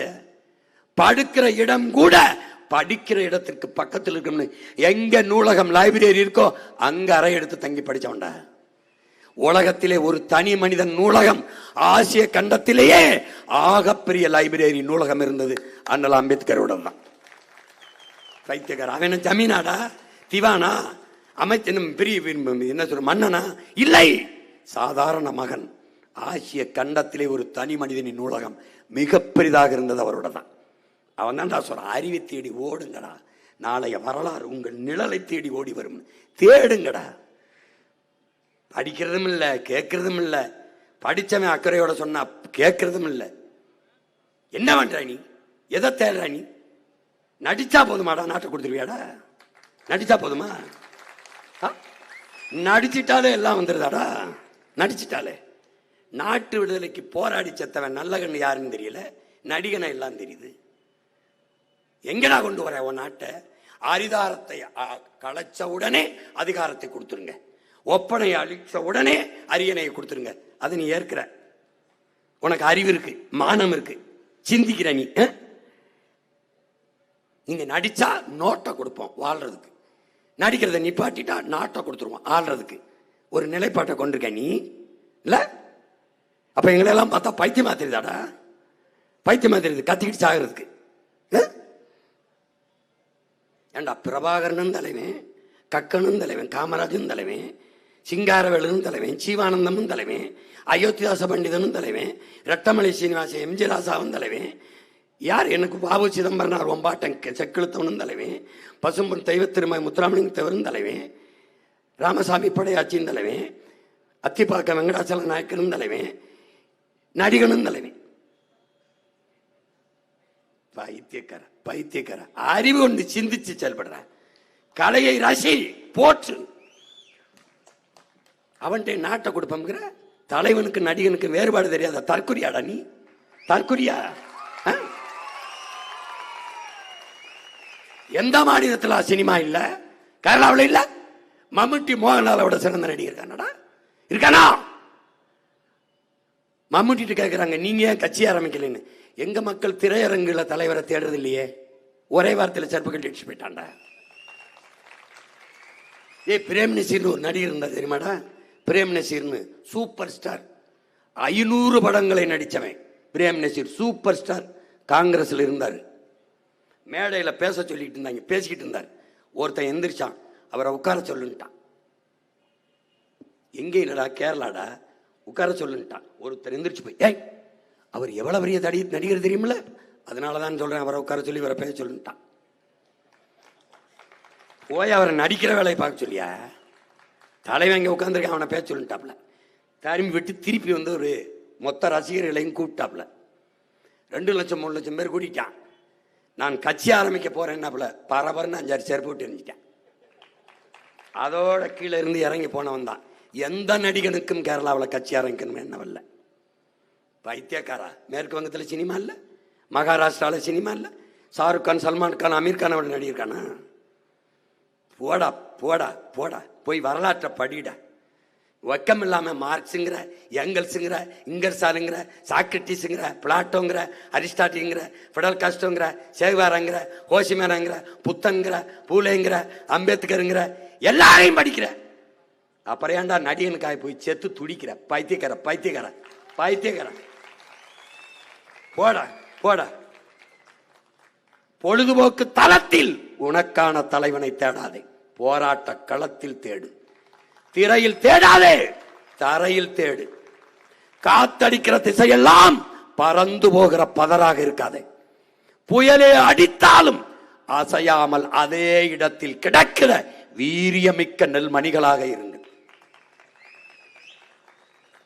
ஒரு நெல்லு தான்டா.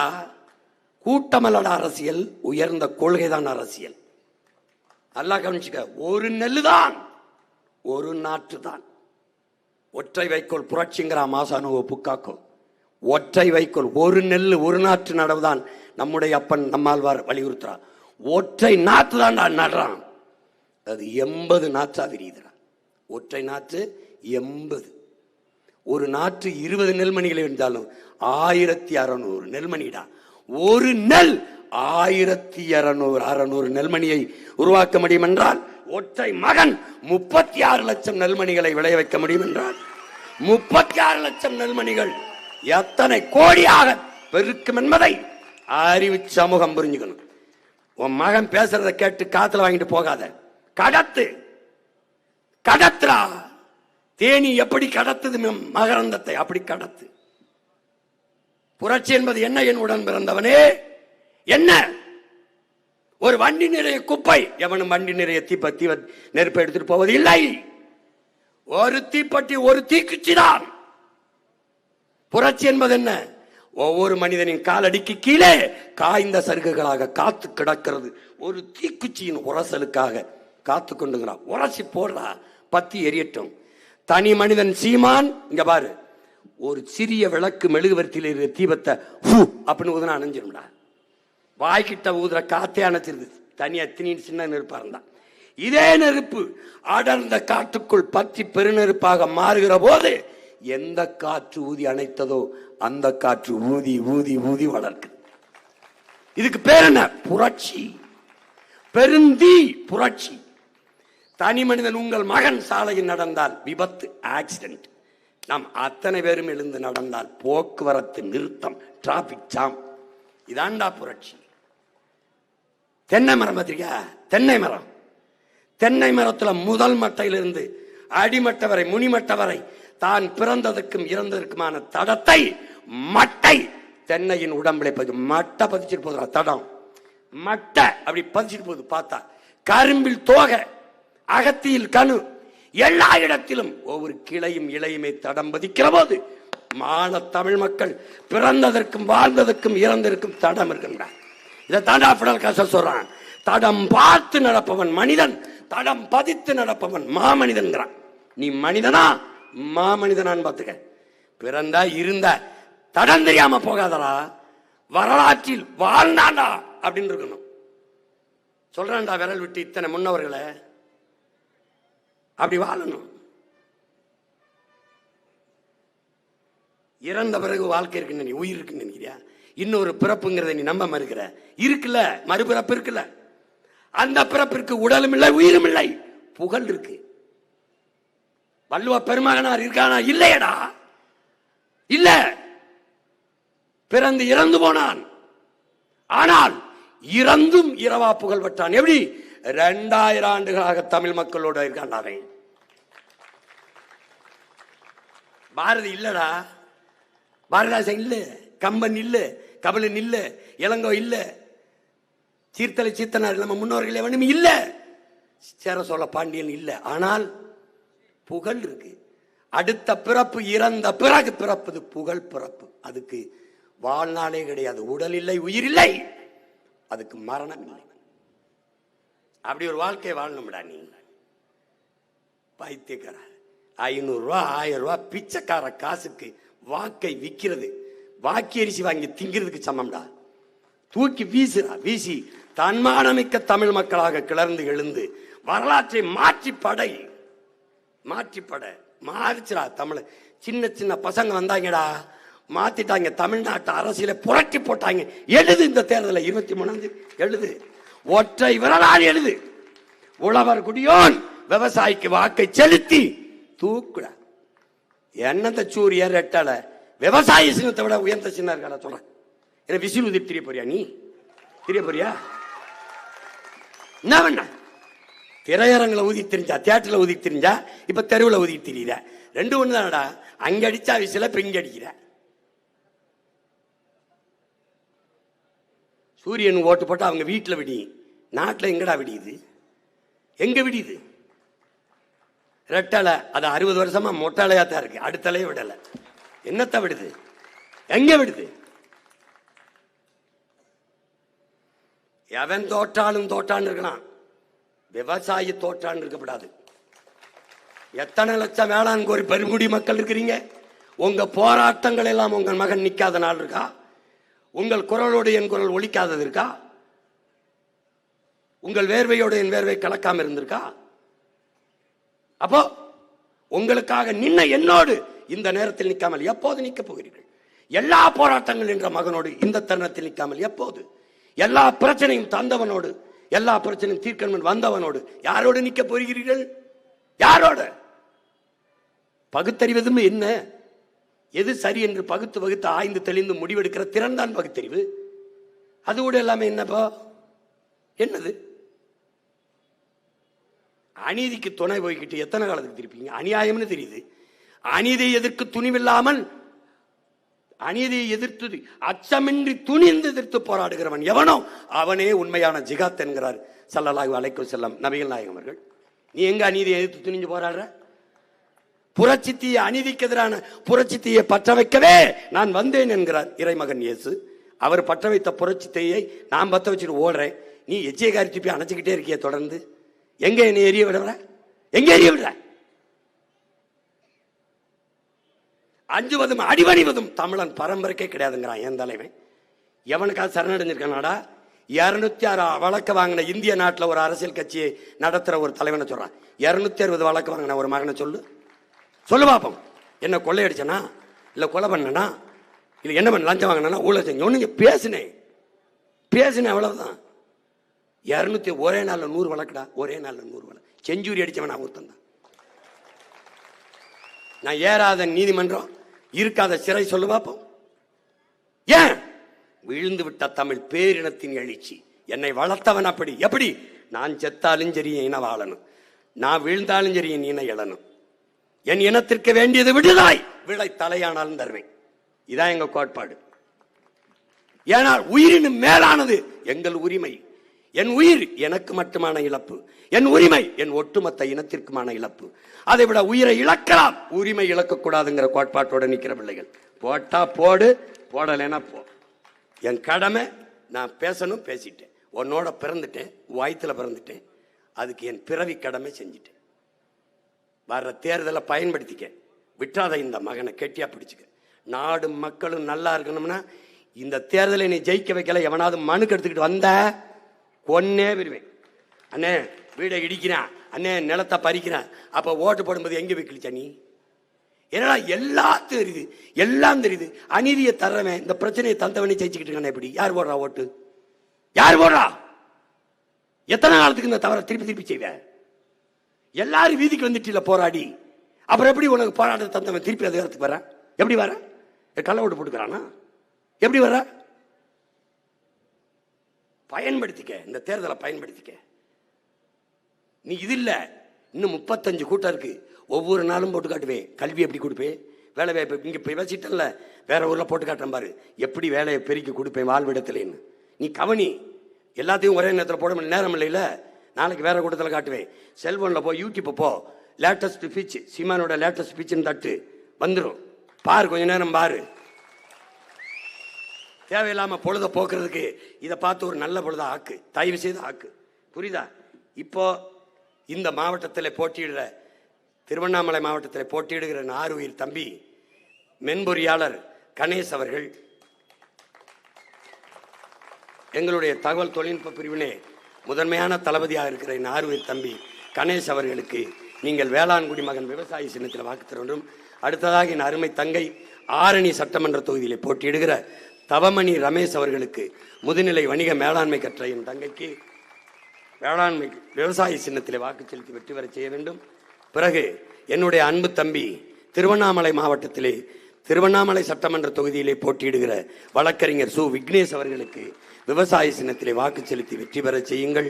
விடுத்துக்கு திருவண்ணாமலை மாவட்டம் கீழ்பண்ணத்தூர் சட்டமன்ற தொகுதியிலே போட்டியிடுகிற ஆறுவரி இளவல் வழக்கறிஞர் வி லோகநாதன் அவர்களுக்கு விவசாய சின்னத்திலே வாக்கு செலுத்தி வெற்றி பெற செய்யுங்கள். அடுத்ததாக திருவண்ணாமலை மாவட்டம் கலசப்பாக்கம் சட்டமன்ற தொகுதியிலே இளங்கலை கல்வியல் படித்த என் தங்கை சீதா அவர்களுக்கு வாக்கு செலுத்தி வெற்றி பெற செய்யுங்கள்.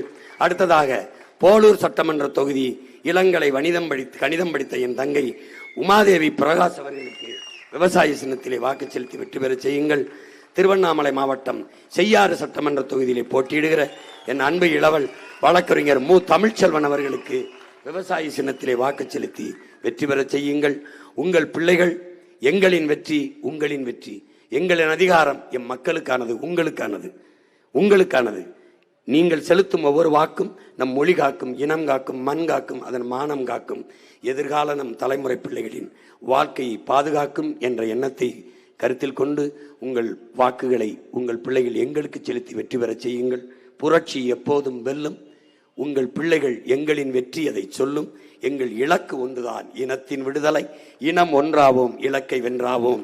தமிழ் தாய் வாழ்க, தலைவர் பிரபாகரன் வாழ்க. நாம் தமிழர்.